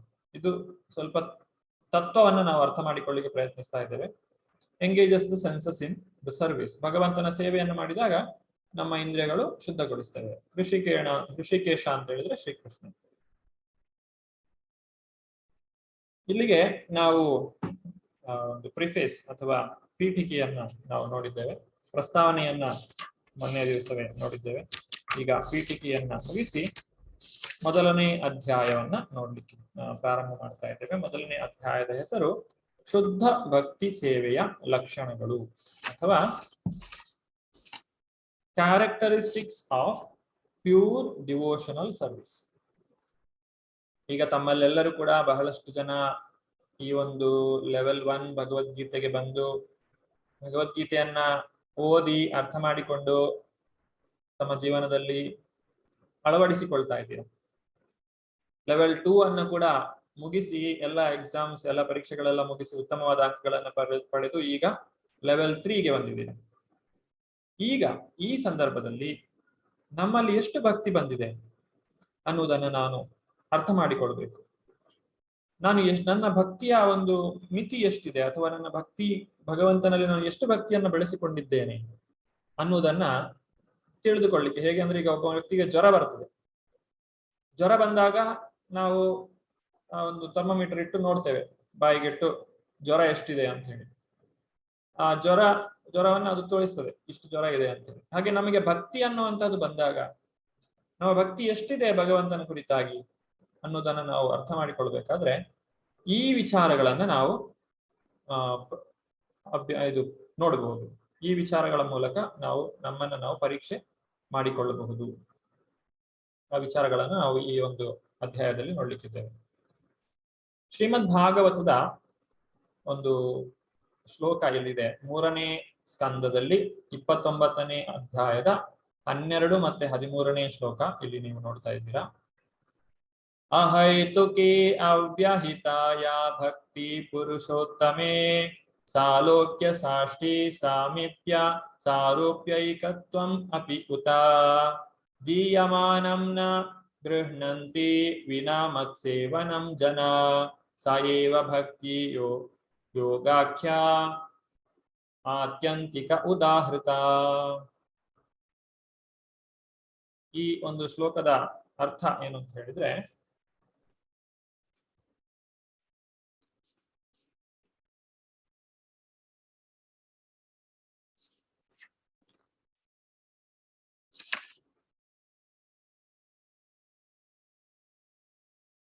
ಭಕ್ತರಾದವರು ಈಗ ಅಹೈತುಕಿ ಅವ್ಯಹಿತ ಯಾ ಭಕ್ತಿ ಪುರುಷೋತ್ತಮೆ, ಯಾರಲ್ಲಿ ಭಗವಂತನ ಕುರಿತಾದಂತಹ ಅಹೈತುಕಿ ಭಕ್ತಿ ಅಂದ್ರೆ ಆ ಹಿಂದೆ ಹೇಳಿದಂಥದ್ದು ಅನ್ಯಾಭಿಲಾಷಿತ ಶೂನ್ಯ, ಅವ್ಯಹಿತ ಭಕ್ತಿ ಆ ಭಗವಂತನಲ್ಲಿ ಒಂದು ಶುದ್ಧವಾದಂತಹ ಭಕ್ತಿಯನ್ನ ಯಾರು ಹೊಂದಿದ್ದಾರೋ ಪುರುಷೋತ್ತಮನಲ್ಲಿ, ಅವರಿಗೆ ಯಾವುದರಲ್ಲಿ ಆಸಕ್ತಿ ಇರುವುದಿಲ್ಲ.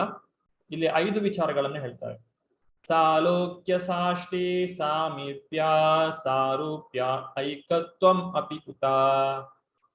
ಈ 5 ವಿಚಾರಗಳಲ್ಲಿ ಅವರಿಗೆ ಆಸಕ್ತಿ ಇಲ್ಲ. ದೀಯಮಾನಂ ನ ಗೃಹಣಂತಿ, ಕೊಟ್ಟರು ತಗೊಳ್ಳೋದಿಲ್ಲ ಅವರು.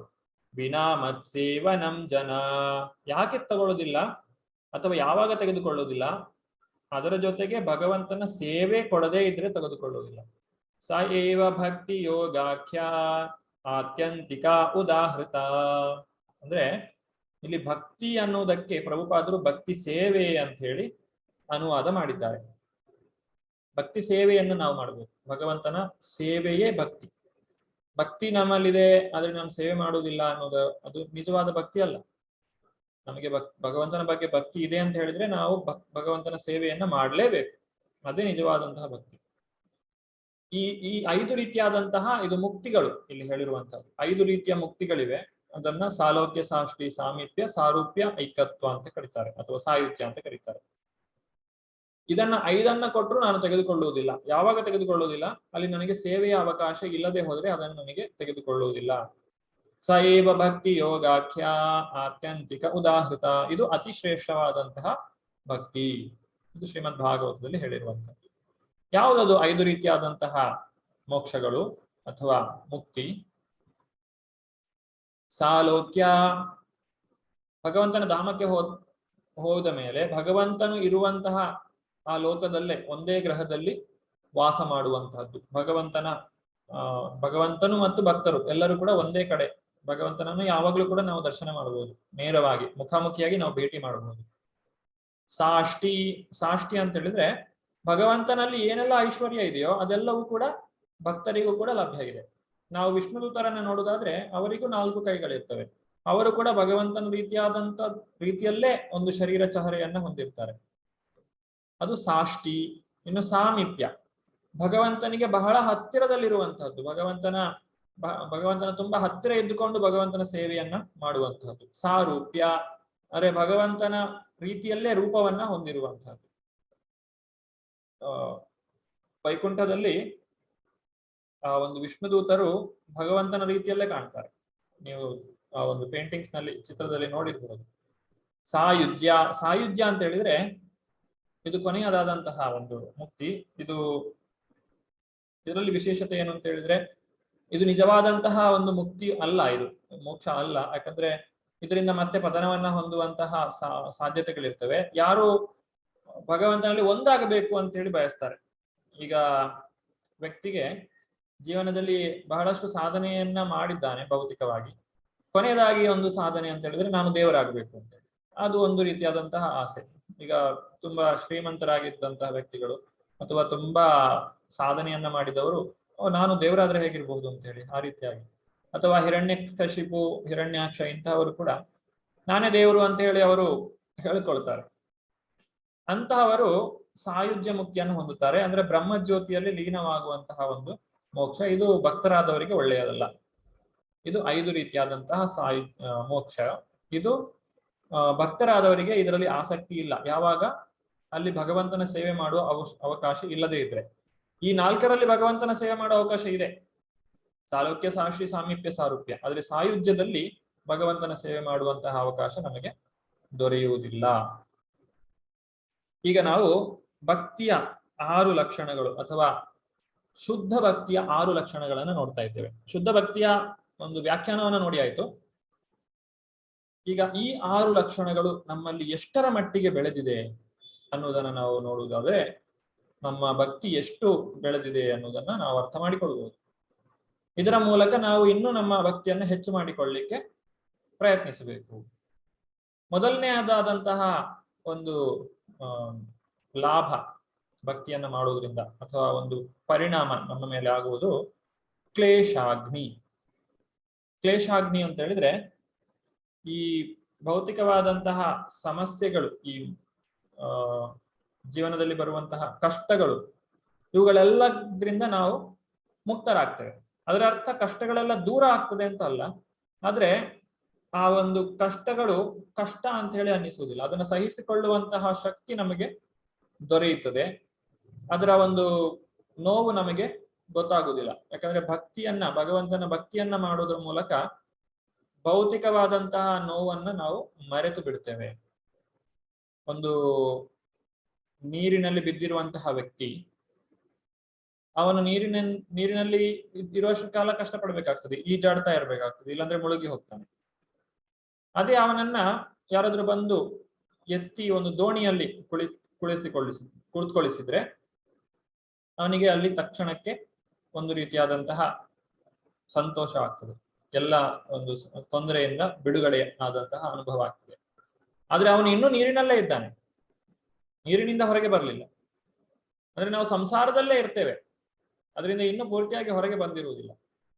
ಆದ್ರೂ ಸಂಸಾರದಲ್ಲಿ ಇದ್ದುಕೊಂಡು, ಈ ಭೌತಿಕ ಪ್ರಪಂಚದಲ್ಲಿ ಇದ್ದುಕೊಂಡು ಭಕ್ತಿಯನ್ನ ಮಾಡುವುದರಿಂದಾಗಿ ಆ ಒಂದು ಸಂಸಾರದ ಅಥವಾ ಈ ಭೌತಿಕ ಪ್ರಪಂಚದ ನೋವುಗಳು, ಕಷ್ಟಗಳು, ಇವುಗಳನ್ನು ನಾವು ಅನುಭವಿಸಬೇಕಾಗಿಲ್ಲ. ಅದರ ಒಂದು ಪರಿಣಾಮ ನಮಗೆ ಅಷ್ಟೊಂದು ತಿಳಿಯುವುದಿಲ್ಲ. ಶುಭದ ಭಕ್ತಿಯನ್ನ ಮಾಡುವುದು ಅಂತ ಹೇಳಿದ್ರೆ, ಅದು ಎಲ್ಲ ರೀತಿಯಾದಂತಹ ಒಂದು ಮಂಗಳಕರವಾದಂತಹ ವಾತಾವರಣವನ್ನ ಸೃಷ್ಟಿ ಮಾಡ್ತದೆ. ಜೀವನದಲ್ಲಿ ನಾವು ಅತ್ಯಂತ ಮಂಗಳಕರವಾದದ್ದು ಅಥವಾ ಅತ್ಯಂತ ಉತ್ತಮವಾದಂತಹ ಕಾರ್ಯವನ್ನ ಮಾಡುವುದು ಅಂತ ಹೇಳಿದ್ರೆ ಅದು ಈ ಭಕ್ತಿ ಕಾರ್ಯ. ಈ ಭಕ್ತಿ ಕಾರ್ಯವನ್ನ ಮಾಡುವಂತಹದ್ದು. ಈ ಭಕ್ತಿ ಕಾರ್ಯವನ್ನ ಮಾಡುವುದರಿಂದ ನಾವು ಅತ್ಯಂತ ಉತ್ತಮವಾದಂತಹ ಮಂಗಳಕರವಾದಂತಹ ಕಾರ್ಯವನ್ನ ಮಾಡಲಿಕ್ಕೆ ಸಾಧ್ಯ. ಮೋಕ್ಷ ಲಘುತಾಕೃತ್. ಮೂರನೇದಾಗಿ ಮೋಕ್ಷ ಲಘುತಾಕೃತ್. ಮೋಕ್ಷದ ಒಂದು ಬೆಲೆ ಏನಿದೆ ಅದು ಭಕ್ತರಿಗೆ ಅಷ್ಟೊಂದು ದೊಡ್ಡದು ಅಂತ ಹೇಳಿ ಅನಿಸುವುದಿಲ್ಲ. ಕೈವಲ್ಯಂ ನರಕಾಯತೆ ತ್ರಿದಶಪುರ ಆಕಾಶ ಪುಷ್ಪಾಯತೆ. ಅವರಿಗೆ ಕೈವಲ್ಯ, ಸಾಯುಜ್ಯ ಮುಕ್ತಿಯ ಬಗ್ಗೆ ಸ್ವಲ್ಪವೂ ಆಸಕ್ತಿ ಇರುವುದಿಲ್ಲ. ಈ ಸ್ವರ್ಗಲೋಕಗಳಿಗೆ ಹೋಗುವುದರಲ್ಲೂ ಅವರಿಗೆ ಆಸಕ್ತಿ ಇರುವುದಿಲ್ಲ. ಅವರಿಗೆ ಯಾವುದರಲ್ಲಿ ಕೂಡ ಆಸಕ್ತಿ ಇರುವುದಿಲ್ಲ. ಯಾವುದರಲ್ಲಿ ಆಸಕ್ತಿ ಇದೆ? ಮತ್ತೆ ಭಗವಂತನ ಸೇವೆಯಲ್ಲಿ ಮಾತ್ರ ಆಸಕ್ತಿ. ಅದು ನಾನು ನರಕಕ್ಕೆ ಹೋದ್ರೂ ಪರವಾಗಿಲ್ಲ, ಕಷ್ಟದಲ್ಲೇ ಇರಲಿ, ಉತ್ಕೃಷ್ಟದಲ್ಲೇ ಇರಲಿ, ಆ ಭಗವಂತನ ಒಂದು ಸೇವೆ ನನಗೆ ದೊರಕ್ತಾ ಇರಲಿ. ಇದಿಷ್ಟೇ ಭಕ್ತರು ಕೇಳುವಂತಹದ್ದು. ಸುದುರ್ಲಭ. ಭಕ್ತಿ ಅನ್ನುವಂಥದ್ದು ಎಲ್ಲರಿಗೂ ಸಿಗುವಂಥದ್ದಲ್ಲ. ನಾವು ಪ್ರಯತ್ನ ಮಾಡ್ತೇವೆ ನಮ್ಮ ಸುತ್ತಮುತ್ತ ಇರುವವರಿಗೆ, ನಮ್ಮ ಕುಟುಂಬದಲ್ಲಿರುವವರಿಗೆ ಭಕ್ತಿಯನ್ನ ಕೊಡಬೇಕು ಅಂತ ಹೇಳಿ. ಆದ್ರೆ ಎಲ್ಲರೂ ಭಕ್ತಿಯನ್ನ ತೆಗೆದುಕೊಳ್ಳಲಿಕ್ಕೆ ಆಗುವುದಿಲ್ಲ. ಬಹಳ ಸುದುರ್ಲಭ. ಕೆಲವರಿಗೆ ಮಾತ್ರ ಅದು ದೊರೆಯುತ್ತದೆ. ಯಾರಿಗೆ ಭಕ್ತರ ಸಂಘ ಆಗಿದೆ, ಯಾರ ಮೇಲೆ ಭಕ್ತರ ಒಂದು ಕೃಪೆ ಉಂಟಾಗಿದೆ, ಅಥವಾ ಯಾರು ಭಕ್ತರ ಸೇವೆಯನ್ನ ಮಾಡಿದ್ದಾರೆ, ಭಗವಂತನ ಸೇವೆಯನ್ನ ಮಾಡಿದ್ದಾರೆ, ಅವರಿಗೆ ಭಕ್ತಿ ದೊರಕುತ್ತದೆ ವಿನಃ ಎಲ್ಲರಿಗೂ ಭಕ್ತಿ ದೊರಕುವುದಿಲ್ಲ. ಅದು ತುಂಬಾ ವಿರಳವಾಗಿ ಭಕ್ತಿಯು ಕಾಣಲಿಕ್ಕೆ ಸಿಗುವಂತಹದ್ದು. ಸಾಂದ್ರಾನಂದ ವಿಶೇಷಾತ್ಮ. ಆ ಒಂದು ಸಂತೋಷದ ಆನಂದಾಂಬುದಿ ವರ್ಧನಂ ಏನು ನಾವು ಈ ಶಿಕ್ಷಾಷ್ಟಕದಲ್ಲಿ ನೋಡ್ತೇವೆ.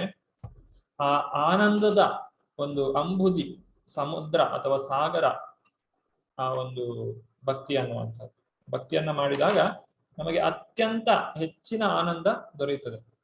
ನಾವು ಒಂದು ಸಲ ಆ ಭಗವಂತನ ನಾಮದ ರುಚಿಯನ್ನ ಸವಿದೆವು ಅಂತ ಹೇಳಿದ್ರೆ ಆಮೇಲೆ ನಮಗೆ ಬೇರೆ ಯಾವುದರಲ್ಲೂ ಆಸಕ್ತಿ ಬರುವುದಿಲ್ಲ. ಅದರ ಬದಲಿಗೆ ಇನ್ನೇನಾದ್ರೂ ನಾನು ಪಡಿತೇನೆ ಅಂತ ಹೇಳಿದ್ರೆ ಅದು ಸಾಧ್ಯ ಇಲ್ಲ. ಅದು ಅಷ್ಟೊಂದು ಉತ್ತಮವಾದಂಥದ್ದು. ಸಾಂದ್ರಾನಂದ ವಿಶೇಷಾತ್ಮ, ಅತ್ಯಂತ ರುಚಿಕರವಾದಂಥದ್ದು. ಈಗ ಹಾಲನ್ನು ನಾವು ಕುದಿಸಿದಾಗ ಅದು ತುಂಬಾ ಕಡಿಮೆ ಆಗ್ತದೆ, ಅದರಲ್ಲಿರುವ ನೀರಿನಾಂಶ ಎಲ್ಲ ಹೋಗಿ ಅದು ಆ ಒಂದು ಕುದಿದಂತಹ ಹಾಲು ಏನಿದೆ ಕಂಡೆನ್ಸ್ಡ್ ಫಾರ್ಮ್ ಅಂತ ಹೇಳ್ತೇವೆ, ಅದು ಬಹಳ ರುಚಿಯಾಗಿರ್ತದೆ.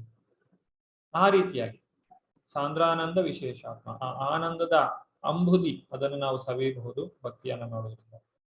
ಶ್ರೀಕೃಷ್ಣ ಆಕರ್ಷಿಣಿ, ಕೃಷ್ಣನನ್ನೇ ಆಕರ್ಷಿಸುವಂತಹ ಶಕ್ತಿ ಭಕ್ತಿಗಿದೆ. ಇದು ಬಹಳ ವಿಶೇಷ. ಭಗವಂತ ಭಕ್ತಿಯನ್ನ ಕೊಡುವುದಿಲ್ಲ ಎಲ್ಲರಿಗೆ, ಸುದುರ್ಲಭ ಅಂತ ಹೇಳಿದ್ದಾರೆ. ಅಂದ್ರೆ ಬಹಳ ಬಹಳ ಕಷ್ಟಪಟ್ಟರೆ ಮಾತ್ರ ನಮಗೆ ಭಕ್ತಿ ದೊರೆಯುತ್ತದೆ, ಅಥವಾ ಬಹಳ ವಿರಳವಾಗಿ ಕೆಲವರಿಗೆ ಮಾತ್ರ ಭಗವಂತನ ಭಕ್ತಿ ಮಾಡುವಂತಹ ಒಂದು ಅವಕಾಶ ದೊರೆಯುತ್ತದೆ. ಯಾಕಂದ್ರೆ ಈ ಭಕ್ತಿಯ ಮೂಲಕ ನಾವು ಭಗವಂತನನ್ನ ಖರೀದಿಸಬಹುದು. ಭಗವಂತ ಭಕ್ತರ ಕೈಯಲ್ಲಿ ಒಂದು ಗೊಂಬೆಯಂತೆ ಆಡ್ತಾನೆ. ಭಗವಂತ ನಮಗೆ ಏನು ಬೇಕಾದ್ರೂ ಕೊಡ್ಲಿಕ್ಕೆ ತಯಾರಿದ್ದಾನೆ. ನಿಮಗೆ ಹಣ ಬೇಕೋ, ರೂಪ ಬೇಕೋ, ಹೆಸರು ಬೇಕೋ, ಅಥವಾ ಇನ್ನು ಏನು ಬೇಕೋ, ಅಧಿಕಾರ ಬೇಕೋ, ರಾಜ್ಯ ಬೇಕೋ, ಅರಮನೆ ಬೇಕೋ, ಜೀವನದಲ್ಲಿ ಏನು ಬೇಕಾದ್ರೂ ಭಗವಂತ ಸುಲಭವಾಗಿ ಕೊಡಬಹುದು. ಆದರೆ ಭಕ್ತಿಯನ್ನ ಮಾತ್ರ ಸುಲಭವಾಗಿ ಕೊಡುವುದಿಲ್ಲ. ಯಾಕಂದ್ರೆ ಆ ಭಕ್ತಿ ಒಮ್ಮೆ ತನ್ನ ಭಕ್ತರಿಗೆ ಅಥವಾ ಆ ವ್ಯಕ್ತಿಗೆ ದೊರೆಯಿತು ಅಂತ ಹೇಳಿದ್ರೆ ಆತನು ಭಗವಂತನನ್ನ ತನ್ನತ್ತ ಆತನ ಭಗವಂತನನ್ನ ಆಕರ್ಷಿಸಬಹುದು. ಯಶೋಧ ಮಾತೆ ಹೇಗೆ ಶ್ರೀಕೃಷ್ಣನನ್ನ ಒಂದು ಸಣ್ಣ ಬೆತ್ತದಿಂದ ಹೆದರಿಸ್ತಾಳೆ, ಆ ಭಗವಂತ ಇಡೀ ಪ್ರಪಂಚದ ಒಡೆಯ. ಯಾರ ಒಂದು ಭಯದಿಂದ ಸೂರ್ಯ ಚಂದ್ರಾದಿಗಳು ತಮ್ಮ ಒಂದು ಪಥದಲ್ಲಿ ಇದ್ದಾರೋ, ರಾತ್ರಿ ಹಗಲುಗಳು ಯಾರ ಒಂದು ಆದೇಶದಿಂದ ನಡೆಯುತ್ತಾ ಇದೆಯೋ, ಯಾರ ಒಂದು ಆದೇಶದಿಂದ ಮಳೆ ಬೆಳೆ ಎಲ್ಲವೂ ಕೂಡ ಇಲ್ಲಿ ನಡೆಯುತ್ತಾ ಇದೆಯೋ, ನಾವು ಉಸಿರಾಡುವಂತಹ ಗಾಳಿ ಇದು ಬೀಸ್ತಾ ಇದೆಯೋ, ಅಂತಹ ಭಗವಂತ ತನ್ನ ಒಂದು ಸಣ್ಣ ಶಕ್ತಿಯ ಒಂದು ಸಣ್ಣ ಭಾಗದಿಂದ ಈ ಎಲ್ಲ ಅಭಿವ್ಯಕ್ತಿಗಳನ್ನು ನಡೆಸ್ತಾ ಇರುವಂತಹ ಭಗವಂತ ತನ್ನ ಭಕ್ತರ ಕೈಯಲ್ಲಿ ತಾನೊಂದು ಗೊಂಬೆಯಂತೆ ಆಡ್ತಾನೆ. ಭಕ್ತರು ಹೇಳಿದ ಹಾಗೆ ಕೇಳ್ತಾನೆ. ಭಕ್ತರನ್ನ ಪ್ರೀತಿಸ್ಲಿಕ್ಕೋಸ್ಕರ ಅವನು ಏನನ್ನು ಬೇಕಾದ್ರೂ ಮಾಡ್ಲಿಕ್ಕೆ ಸಿದ್ಧನಿದ್ದಾನೆ. ತನ್ನ ಭಕ್ತನಾಗ್ಲಿಕ್ಕೆ ಭಗವಂತ ಪ್ರಯತ್ನಿಸ್ತಾನೆ. ಭಗವಂತ ಚೈತನ್ಯ ಮಹಾಪ್ರಭುಗಳಾಗಿ ಬಂದಿರುವಂತಹ ಒಂದು ಮೂಲ ಉದ್ದೇಶವೇ ಅದು. ನನ್ನ ಭಕ್ತರು ಇಷ್ಟೊಂದು ಸಂತೋಷ ಪಡ್ತಾರೆ, ಇಷ್ಟೊಂದು ಖುಷಿಯಲ್ಲಿದ್ದಾರೆ, ಅವ್ರು ಏನನ್ನು ಅನುಭವಿಸ್ತಾರೆ, ಅವ್ರು ನನ್ನ ಭಕ್ತಿಯನ್ನು ಮಾಡಿದಾಗ ಅವರಿಗೆ ಯಾವ ರೀತಿಯಾದಂತಹ ಅನುಭವ ಆಗ್ತದೆ ಅನ್ನುವಂತಹ ಒಂದು ಪ್ರಶ್ನೆಗೆ ಉತ್ತರವನ್ನ ಕಂಡುಕೊಳ್ಳಲಿಕ್ಕೋಸ್ಕರ ಭಗವಾನ್ ಶ್ರೀಕೃಷ್ಣನೇ ಸ್ವತಃ ಚೈತನ್ಯ ಮಹಾಪ್ರಭುಗಳಾಗಿ ಇಲ್ಲಿಗೆ ಬಂದಿರುವಂತಹದ್ದು. ಅದರಿಂದ ಈ ಒಂದು ಉತ್ತಮ ಭಕ್ತಿ ಅಥವಾ ಶುದ್ಧ ಭಕ್ತಿ ಅದು ಶ್ರೀಕೃಷ್ಣ ಆಕರ್ಷಿಣಿ. ನಾವು ಮಾಡುವಂತಹ ಭಕ್ತಿ ಸಾಧಾರಣವಲ್ಲ. ಇದನ್ನು ನಾವು ಮಾಡ್ತಾ ಇದ್ದೇವೆ ಅಂತ ಹೇಳಿದ್ರೆ ಅತಿ ಉತ್ತಮವಾದಂತಹ, ಇಷ್ಟು ಜನ್ಮಗಳಲ್ಲಿ ನಾವು ಏನನ್ನ ಮಾಡ್ಲಿಲ್ವೋ ಅಂತಹ ಒಂದು ಕಾರ್ಯವನ್ನ ನಾವು ಈಗ ಮಾಡ್ತಾ ಇದ್ದೇವೆ. ಮತ್ತೆ ನಾವು ಈ ಭಕ್ತಿಯನ್ನ ಈ ಜನ್ಮದಲ್ಲಿ ಮಾಡಿದ್ರೆ ಮುಂದೆ ಎಷ್ಟು ಜನ್ಮ ಬಂದ್ರೂ ಕೂಡ ಇದರ ಒಂದು ಫಲ ಅದು ನಾಶ ಆಗುವುದಿಲ್ಲ. ನೇಹಾಭಿಕ್ರಮ ನಾಶೋಸ್ತಿ ಪ್ರತ್ಯವಾಯೋನ ವಿದ್ಯತೆ ಸ್ವಲ್ಪಮಪ್ಯಸ್ಯ ಧರ್ಮಸ್ಯ ತ್ರಾಯತೆ ಮಹತ್ವ ಭಯ. ಜನ್ಮ ಜನ್ಮಾಂತರಕ್ಕೂ ನಮ್ಮನ್ನ ಕಾಪಾಡುವಂತಹ ಒಂದು ಭಕ್ತಿಯನ್ನ ನಾವು ಇವತ್ತು ಮಾಡ್ತಾ ಇದ್ದೇವೆ. ಈ 6 ವಿಚಾರಗಳು ಶುದ್ಧ ಭಕ್ತಿಯಲ್ಲಿ ನಮಗೆ ಕಾಣಲಿಕ್ಕೆ ಸಿಗ್ತದೆ. ಈಗ ನಾವು ಅವುಗಳನ್ನ ಒಂದೊಂದಾಗಿ ನೋಡ್ತೇವೆ. ಮೊದಲನೇದಾಗಿ ಕ್ಲೇಶಾಗ್ನಿ.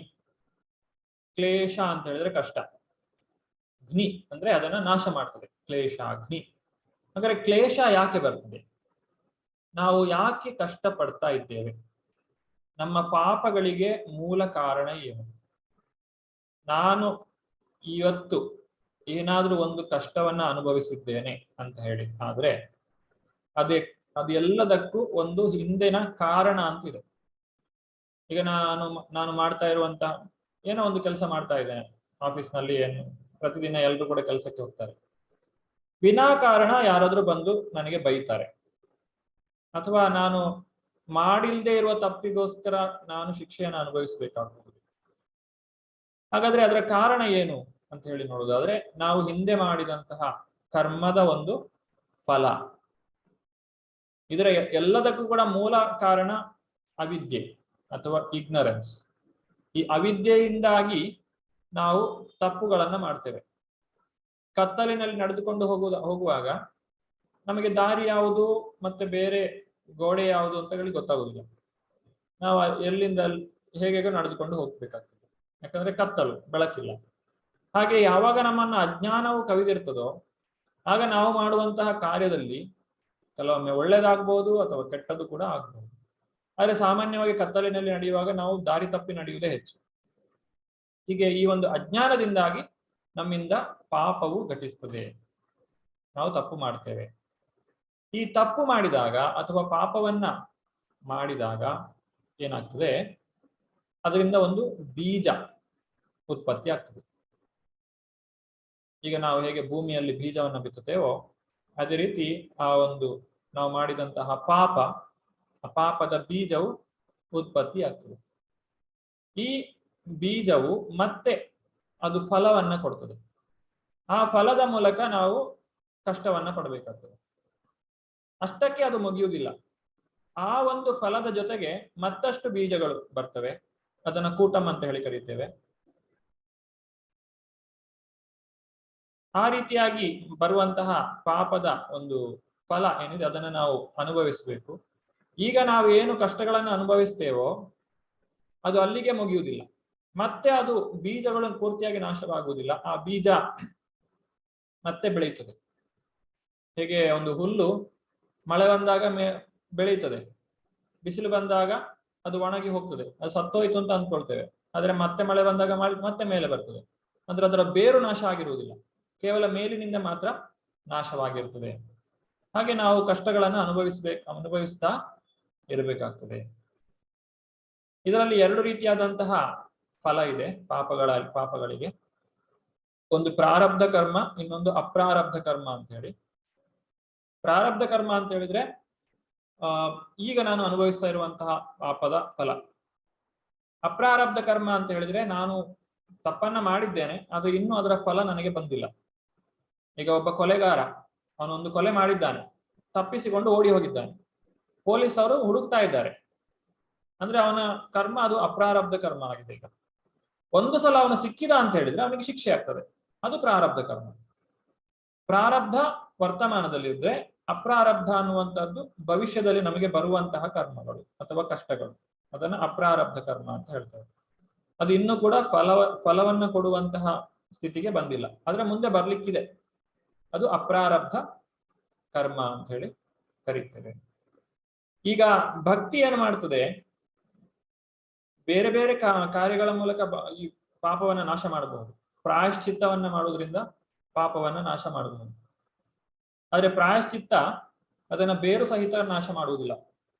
ಅದು ಸ್ವಲ್ಪ ಮೇಲಿನಿಂದ ಮಾತ್ರ ಅದನ್ನ ಆ ಪಾಪವನ್ನು ನಾಶ ಮಾಡ್ತದೆ. ಆದ್ರೆ ಭಕ್ತಿ ಕರ್ಮಾಣಿ ನಿರ್ದಹತಿ ಕಿಂತುಚ ಭಕ್ತಿ ಭಾಜಾಂ, ಆ ಒಂದು ಕರ್ಮವನ್ನ ಬೇರು ಸಹಿತ ನಾಶ ಮಾಡ್ತದೆ, ಅದು ಭಕ್ತಿ.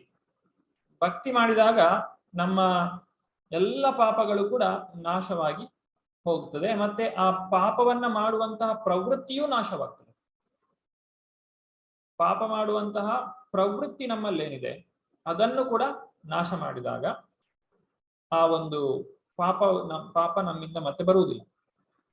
ಒಬ್ಬ ವ್ಯಕ್ತಿಗೆ ಧೂಮಪಾನ ಮಾಡುವಂತಹ ಅಭ್ಯಾಸ ಇದೆ ಅಂತ ಅನ್ಕೊಳ್ಳಿ. ಅವನು ಧೂಮಪಾನವನ್ನ ಮಾಡಿದ ಮೇಲೆ ಅವನಿಗೆ ಕ್ಯಾನ್ಸರ್ ಬರ್ತದೆ. ಆಗ ಡಾಕ್ಟರ್ ಹೇಳ್ತಾರೆ, ಇನ್ಮೇಲೆ ಧೂಮಪಾನ ಮಾಡಿದ್ರೆ ನೀವು ಬದುಕಿ ಉಳಿಯುವುದಿಲ್ಲ ಅಂತ ಹೇಳಿ. ಆಗ ಅವನು ಧೂಮಪಾನ ಮಾಡುವುದನ್ನು ಬಿಟ್ಟು ಬಿಡ್ತಾನೆ. ಅವನು ಯಾಕೆ ಬಿಟ್ಟು ಬಿಟ್ಟ? ಭಯದಿಂದ. ನಾನು ಇನ್ನು ಧೂಮಪಾನ ಮಾಡಿದ್ರೆ ನಾನು ಇನ್ನು ಸತ್ತೋಗ್ತೇನೆ. ಅದರ ಬದಲಿಗೆ ಏನ್ ಮಾಡ್ತಾನೆ, ಅವನು ಔಷಧವನ್ನು ತೆಗೆದುಕೊಳ್ಳಿಕ್ಕೆ ಪ್ರಾರಂಭಿಸ್ತಾನೆ. ಸ್ವಲ್ಪ ಆರೋಗ್ಯ ಸುಧಾರಿಸ್ತದೆ, ಆದ್ರೆ ಆ ಒಳಗಿರುವಂತಹ ಆಸೆ ಇನ್ನೂ ಹೋಗಿಲ್ಲ. ಸ್ವಲ್ಪ ಆರೋಗ್ಯ ಸುಧಾರಿಸಿತು ಅಂತ ಹೇಳಿದ ಕೂಡಲೇ ಮತ್ತೆ ಧೂಮಪಾನವನ್ನು ಪ್ರಾರಂಭಿಸ್ತಾನೆ.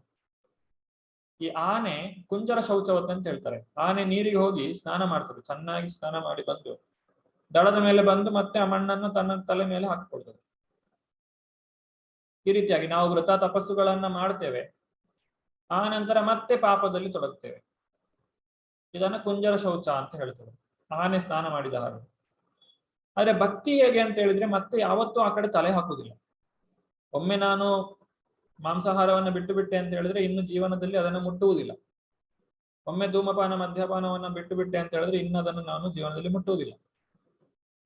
ಅದು ಈರುಳ್ಳಿ, ಬೆಳ್ಳುಳ್ಳಿ, ಕಾಫಿ, ಟೀ ಅಥವಾ ಏನೇ ಇರಬಹುದು, ಯಾವುದೇ ವಸ್ತು ಆಗ್ಲಿ, ನಾವು ಭಕ್ತಿಯನ್ನ ಮಾಡಿದ್ರೆ ನಾವು ಪ್ರತ್ಯೇಕವಾಗಿ ಪ್ರಯತ್ನ ಪಡುವಂತಹ ಅಗತ್ಯ ಏನು ಇಲ್ಲ. ಕೆಲವರು ಹೇಳ್ತಾರೆ ನನಗೆ ಟೀ ಕಾಫಿ ಬಿಡ್ಲಿಕ್ಕೆ ಆಗುದಿಲ್ಲ, ಯಾಕಂದ್ರೆ ನಾನು ಅಡಿಕ್ಟ್ ಆಗಿಬಿಟ್ಟಿದ್ದೇನೆ ಅಂತ ಹೇಳಿ. ಆದ್ರೆ ಹಾಗೆ ನಿಮ್ಮ ಸ್ವಂತ ಪ್ರಯತ್ನದಿಂದ ನೀವು ಬಿಡುವಂತಹ ಅಗತ್ಯ ಇಲ್ಲ. ಸುಮ್ಮನೆ ಭಕ್ತಿ ಮಾಡಿ ಅಷ್ಟೇ. ನೀವು ಪಾಸಿಟಿವ್ ಆಗಿ ಧನಾತ್ಮಕವಾಗಿ ಏನನ್ನ ಮಾಡಬೇಕೋ ಅದನ್ನ ಮಾಡ್ತಾ ಹೋಗಿ. ಉಳಿದದೆಲ್ಲ ಭಗವಂತನೇ ನೋಡ್ಕೊಳ್ತಾನೆ. ಆ ಭಕ್ತಿಯ ಎಲ್ಲವನ್ನು ಕೂಡ ನೋಡ್ಕೊಳ್ತದೆ. ಆಮೇಲೆ ಯಾವತ್ತೂ ನಮ್ಮಿಂದ ಪಾಪಗಳು ಘಟಿಸದೇ ಇರುವಂತೆ ಈ ಭಕ್ತಿಯು ನಮ್ಮನ್ನ ರಕ್ಷಣೆ ಮಾಡ್ತದೆ. ಆ ಭಕ್ತಿ ದೇವಿ ನಮ್ಮನ್ನ ರಕ್ಷಣೆ ಮಾಡ್ತಾಳೆ. ಯಥಾಗ್ನೇಸು ಸಮೃದ್ಧಾರ್ಚೆ ಕರೋತಿ ಏಧಾಂಸಿ ಭಸ್ಮಸಾತ್ ತಥಾ ಮದ್ ವಿಷಯ ಭಕ್ತಿರ್ ಉದ್ಧವೈನಾಂಸಿ ಕೃಷ್ಣಶಃ. ಶ್ರೀಮದ್ ಭಾಗವತದ 11ನೇ ಸ್ಕಂದದಲ್ಲಿ 14ನೇ ಅಧ್ಯಾಯದ 19ನೇ ಶ್ಲೋಕ. ಹೇಗೆ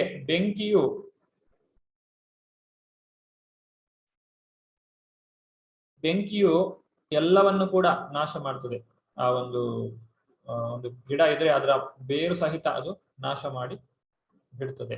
ಅದೇ ರೀತಿ ಭಗವಂತನ ಭಕ್ತಿ ಅನ್ನುವಂಥದ್ದು ನಮ್ಮೊಳಗಿರುವಂತಹ ಪಾಪದ ಬೀಜವನ್ನು ಕೂಡ ನಾಶ ಮಾಡಿ ಬಿಡ್ತದೆ. ಈ ರೀತಿ ಪಾಪದ ಬೀಜ ನಾಶವಾದಾಗ ಆಮೇಲೆ ಮತ್ತೆ ನಮ್ಮಿಂದ ಯಾವುದೇ ತಪ್ಪು ಕೂಡ ಘಟಿಸುವುದಿಲ್ಲ. ಪ್ರಾರಬ್ಧ ಕರ್ಮವನ್ನು ನಾಶ ಮಾಡ್ತದೆ. ಅಂದ್ರೆ ಮುಂದೆ ಯಾವತ್ತೋ ನಾನು ಪಡಬೇಕಾದಂತಹ ಕರ್ಮ, ಏನೋ ಕಷ್ಟ ಇದೆ, ಏನೋ ಬರಬೇಕಾಗಿತ್ತು, ಅದು ಕೂಡ ನಾಶವಾಗಿ ಹೋಗ್ತದೆ. ಅಂದ್ರೆ ಇನ್ನು ನಾನು ಮುಂದಕ್ಕೆ ಕೂಡ ಕಷ್ಟಪಡುವಂತಹ ಅಗತ್ಯ ಇರುವುದಿಲ್ಲ.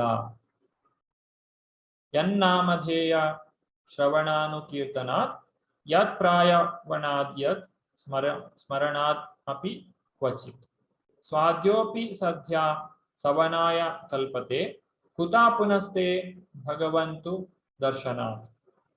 ಈ ರೀತಿ ಆ ಪ್ರಾರಬ್ಧ ಕರ್ಮ, ಆ ಭಗವಂತನ ಇಲ್ಲಿ ಯನ್ನಾಮಧೇಯ ಶ್ರವಣಾನುಕೀರ್ತನ, ಶ್ರವಣ ಕೀರ್ತನ ಈ ರೀತಿ ನವವಿಧ ಭಕ್ತಿಗಳಲ್ಲಿ ಸ್ಮರಣ ಅಪಿ ಕ್ವಚಿತ್ ಯಾರು ತೊಡಗಿಸಿಕೊಂಡಿರ್ತಾರೋ ಸ್ವಾಧ್ಯೋಪಿ ಸದ್ಯ ಶವನಾಯ ಕಲ್ಪತೆ ಕುತಾ ಪುನಸ್ತೆ ಭಗವಂತು ದರ್ಶನ, ಅವರಿಗೆ ಯಾವುದೇ ರೀತಿಯಾದಂತಹ ಪ್ರಾರಬ್ಧ ಕರ್ಮವನ್ನ ಅನುಭವಿಸಬೇಕಾಗಿ ಇಲ್ಲ ಅನ್ನುವುದು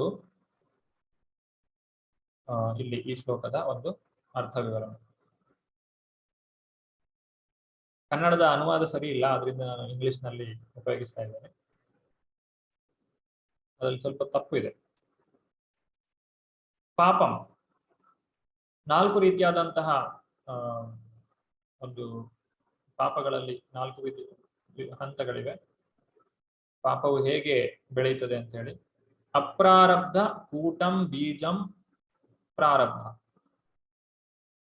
ಈಗ ಅಪ್ರಾರಬ್ಧ ಮತ್ತೆ ಕೂಟ, ಇದು ಯಾವ ಒಂದು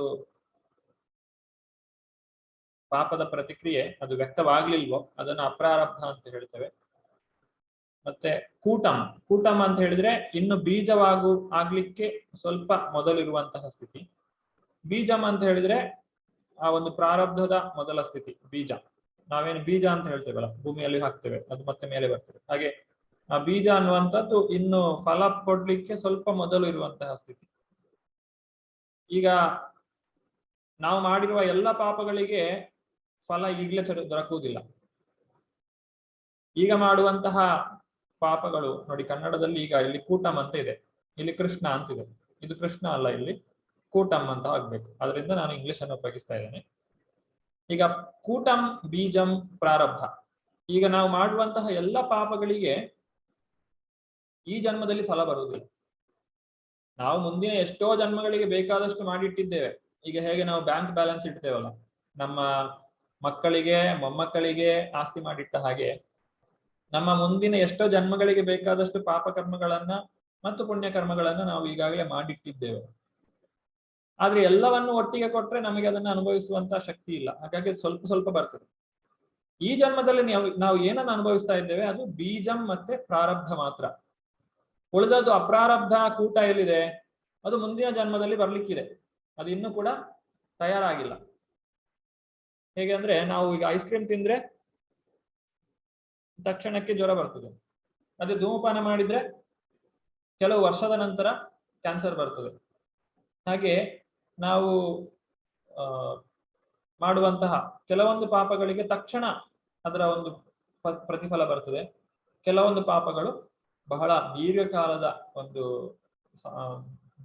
ನಂತರ ಅದು ತನ್ನ ಒಂದು ಪರಿಣಾಮವನ್ನು ಬೀರ್ತದೆ. ಈ ಬೀಜವನ್ನೇ ಈ ಭಕ್ತಿ ಅನ್ನುವಂಥದ್ದು ನಾಶ ಮಾಡಿಬಿಡ್ತದೆ. ಆಮೇಲೆ ಅವುಗಳಲ್ಲಿ ನಮಗೆ ಯಾವುದೇ ಆಸಕ್ತಿ ಇರುವುದಿಲ್ಲ. ಇನ್ನು ನನಗೆ ಭಗವಂತನ ಭಕ್ತಿ ದೊರಕಿ ಆಯಿತು, ಇನ್ನು ನನಗೆ ಇದರಲ್ಲಿ ಏನು ಕೂಡ ಬೇಡ. ತೈಸ್ತಾನಿ ಅಘಾನಿ ಊಯಂತೆ ತಪೋದಾನ ವ್ರತಾದಿಭಿಃ ನಾಧರ್ಮಜಂ ತದ್ಧೃದ್ಯಯಂ ತದ್ ಅಪೀಶಂಗ್ರಿ ಸೇವಯ. ಭಾಗವತದ 6ನೇ ಸ್ಕಂದದ 2ನೇ ಅಧ್ಯಾಯದ 17ನೇ ಶ್ಲೋಕ ಇದು. ಇಲ್ಲಿ ಏನ್ ಹೇಳ್ತಾ ಇದ್ದಾರೆ ಅಂತ ಹೇಳಿದ್ರೆ, ತಾನಿ ಅಘಾನಿ ಪೂಯಂತೆ ತಪೋದಾನ ವ್ರತಾದಿಭಿಃ. ಈ ವ್ರತ, ದಾನ, ತಪಸ್ಸು ಇವುಗಳಿಂದ ಎಲ್ಲ ಪಾಪಗಳನ್ನು ನಾಶ ಮಾಡಲಿಕ್ಕೆ ಸಾಧ್ಯ ಆಗುವುದಿಲ್ಲ. ಆದ್ರೆ ಭಗವಂತನ ಅಂಗ್ರಿ ಸೇವೆ, ಭಗವಂತನ ಪಾದ ಸೇವೆಯನ್ನ ತದಪಿ ಸ ಅಂಗ್ರಿ ಸೇವೆಯನ್ನ ಮಾಡುವುದರಿಂದ, ಭಗವಂತನ ಭಕ್ತಿಯನ್ನ ಮಾಡುವುದರಿಂದ ಆ ಎಲ್ಲ ಭೌತಿಕವಾದಂತಹ ಬಯಕೆಗಳು ಏನಿದೆ ಅದೆಲ್ಲವನ್ನು ಕೂಡ ನಾಶ ಮಾಡಲಿಕ್ಕೆ ಸಾಧ್ಯ ಇದೆ ಆ ಭಕ್ತಿ ಅನ್ನುವಂಥದ್ದು. ಇಲ್ಲಿ 2 ರೀತಿಯಾದಂತಹ ಉದಾಹರಣೆಗಳನ್ನು ಕೊಡ್ತಾರೆ. ಒಂದು ಕುಂಜರ ಶೌಚವತ್, ಇನ್ನೊಂದು ಈ ವ್ಯಕ್ತಿ ಒಂದು ರೋಗದಿಂದ ಕಷ್ಟಪಟ್ಟಿದ್ದಾನೆ, ನಂತರ ಅವನು ಗುಣವಾದ ಮೇಲೆ ಮತ್ತೆ ಆ ಕೆಲಸವನ್ನ ಅದನ್ನ ಮತ್ತೆ ಮುಂದುವರಿಸ್ತಾನೆ. ಹೇಗೆ ಒಬ್ಬ ವ್ಯಕ್ತಿಗೆ ಧೂಮಪಾನವನ್ನ ಮಾಡೋದ್ರಿಂದ ಅವನಿಗೆ ಬಹಳ ದೊಡ್ಡ ರೋಗ ಬಂದಿರಬಹುದು, ಕ್ಯಾನ್ಸರ್ ಬಂದಿರಬಹುದು, ಅಥವಾ ಒಬ್ಬ ವ್ಯಕ್ತಿ ಒಂದು ಲೈಂಗಿಕವಾದಂತಹ ಕ್ರಿಯೆಯಲ್ಲಿ ಬಹಳ ತೊಡಗಿಸಿಕೊಂಡು ತನಗೆ ಬೇರೆ ಬೇರೆ ರೀತಿಯಾದಂತಹ ರೋಗಗಳನ್ನ ಶರೀರಕ್ಕೆ ಅಂಟಿಸಿಕೊಂಡಿರಬಹುದು. ಅಂತಹ ಪರಿಸ್ಥಿತಿಯಲ್ಲಿ ಮತ್ತೆ ಅವನು ಹೇಳ್ತಾನೆ, ಓ ನನಗೆ ಇನ್ನು ಜನ್ಮದಲ್ಲಿ ಇದು ಯಾವುದು ಬೇಡ, ನಾನು ಇನ್ಮೇಲೆ ಧೂಮಪಾನನೇ ಮಾಡುವುದಿಲ್ಲ ಅಂತ ಹೇಳಿ. ಆದ್ರೆ ಆ ಬೀಜ ಇನ್ನೂ ಹೃದಯದಲ್ಲಿ ಇರುವುದರಿಂದ ಆರೋಗ್ಯ ಸ್ವಲ್ಪ ಉತ್ತಮ ಆಗ್ತಾ ಇದೆ ಅಂತ ಆದ್ಕೊಳ್ಳೆ ಮತ್ತೆ ಅದೇ ಪಾಪದಲ್ಲಿ ಅವನು ತೊಡಗುತ್ತಾನೆ. ಅದು ಬೀಜ. ಮತ್ತೆ ಆನೆಯ ಉದಾಹರಣೆ ನಾನು ಆಗ್ಲೇ ಕೊಟ್ಟಿದ್ದೇನೆ. ಆನೆ ಹೇಗೆ ಸ್ನಾನ ಮಾಡಿದ ನಂತರ ಮತ್ತೆ ಮಣ್ಣನ್ನು ತೆಗೆದು ತನ್ನ ತಲೆ ಮೇಲೆ ಹಾಕಿಕೊಳ್ತಾನೆ. ಹೀಗೆ ನಾವು ಮಾಡುವಂತಹ ತಪಸ್ಸು ಅದು ಪೂರ್ಣಗೊಳ್ಳುವುದಿಲ್ಲ. ಭಕ್ತಿಯು ನಮ್ಮ ಪಾಪದ ಮೂಲವನ್ನೇ ನಾಶ ಮಾಡ್ತದೆ, ಅವಿದ್ಯೆಯನ್ನೇ ನಾಶ ಮಾಡ್ತದೆ. ಅವಿದ್ಯೆ ಅನ್ನುವಂಥದ್ದು ಕತ್ತಲು ಇದ್ದ ಹಾಗೆ. ಆ ಕತ್ತಲನ್ನ ನಾಶ ಮಾಡಿದಾಗ, ಬೆಳಕು ಸಿಕ್ಕಿದಾಗ, ನಂತರ ನಮಗೆ ಯಾವುದೇ ತಪ್ಪು ನಮ್ಮಿಂದ ಘಟಿಸುವುದಿಲ್ಲ. ಯಾಕಂದ್ರೆ ತಪ್ಪು ಯಾವುದು ಸರಿ ಯಾವುದು ಅಂತ ಹೇಳಿ ನಮಗೆ ಗೊತ್ತಿದೆ. ಆ ಭಗವಂತನ ಆಶ್ರಯ ನಮಗೆ ದೊರಕಿದೆ. ಆದ್ರಿಂದ ಆ ಒಂದು ಭಯ ನಮಗೆ ಇರುವುದಿಲ್ಲ. ಯತ್ಪಾದ ಪಂಕಜ ಫಲಸ ವಿಲಾಸ ಭಕ್ತ್ಯ ಕರ್ಮಾಶಯಂ ಗ್ರತಿತಂ ಉದ್ಘತಯಂತಿ ಸಂತಃ ತದ್ವನ್ನ ರಿಕ್ತ ಮತಯೋ ಯತಯೋಪಿ ವೃದ್ಧ ಶ್ರೋತೋ ಗುಣಸ್ತಂ ಅರಣಂ ಭಜ ವಾಸುದೇವಂ. ಈ ಭಗವಂತನ ಪಾದದ ಪಂಕಜ, ಆ ಒಂದು ತಾವರೆ ಹೂ, ಫಲಸ ವಿಲಾಸ ಭಕ್ತಿ, ಯಾರಿಗೆ ಆ ಒಂದು ಭಗವಂತನ ಪಾದದ ಧೂಳಿನ ಅಥವಾ ಭಗವಂತನ ಪಾದಕಮಲಗಳ ಆಶ್ರಯ ದೊರಕಿದೆಯೋ ಅಂತಹವರಿಗೆ ಬೇರೆ ಯಾವುದೇ ರೀತಿಯಾದಂತಹ ಪಾಪಕರ್ಮಗಳು ಅವರನ್ನ ಬಾಧಿಸುವುದಿಲ್ಲ. ಅವರು ಪರಿಶುದ್ಧರಾಗ್ತಾರೆ. ಅವರ ಎಲ್ಲ ಅವಿದ್ಯೆಯು ಕೂಡ ನಾಶವಾಗಿ ಅವರು ಎಲ್ಲವನ್ನು ಇರುವಂತೆ, ಅದು ಇರುವಂತೆ ಕಾಣುವಂತಹ ಶಕ್ತಿಯನ್ನು ಅವರು ಹೊಂದುತ್ತಾರೆ. ಅದು ಆ ಶುದ್ಧ ಭಕ್ತಿ, ಭಗವಂತನ ಒಂದು ಶುದ್ಧ ಭಕ್ತಿಯ ಒಂದು ಲಕ್ಷಣ. ಈ ಕಾಳ್ಗಿಚ್ಚು ಬಂದಾಗ ಪ್ರಾಣಿಗಳೆಲ್ಲ ಓಡಿ ಹೋಗ್ತವೆ, ಆದ್ರೆ ಈ ಹಾವುಗಳು ನಾಶವಾಗ್ತವೆ. ಯಾಕಂದ್ರೆ ಹಾವುಗಳು ತೆವಳಿಕೊಂಡು ಹೋಗುವಂಥದ್ದು, ಅವುಗಳಿಗೆ ಹಾರಿಕೊಂಡು ಹೋಗ್ಲಿಕ್ಕೆ ಆಗುದಿಲ್ಲ. ಹಾಗೆ ನಮ್ಮ ಒಳಗಿರುವಂತಹ ಎಲ್ಲ ದುಷ್ಟ ಗುಣಗಳು ಕೂಡ ಆ ಭಕ್ತಿಯನ್ನ ಮಾಡಿದಾಗ ಆ ಭಕ್ತಿಯ ಒಂದು ಬೆಂಕಿಯಲ್ಲಿ ಅದೆಲ್ಲವೂ ಕೂಡ ನಾಶವಾಗಿ ಹೋಗಿಬಿಡ್ತದೆ.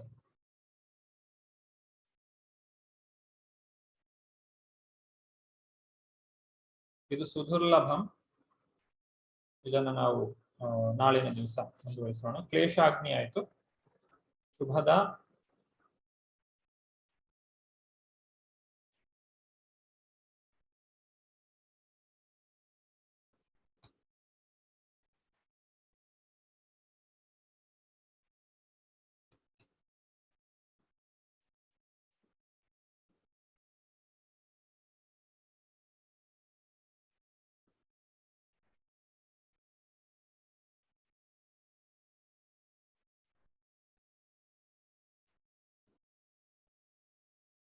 ಶುಭ ತತ್ವ ಅಂದ್ರೆ ಎಲ್ಲ ಶುಭವನ್ನು ಕೂಡ ನೋಡುವಂತಹದ್ದು. ಇದನ್ನು ನಾವು ನಾಳಿನ ದಿವಸ ಮುಂದುವರಿಸೋಣ.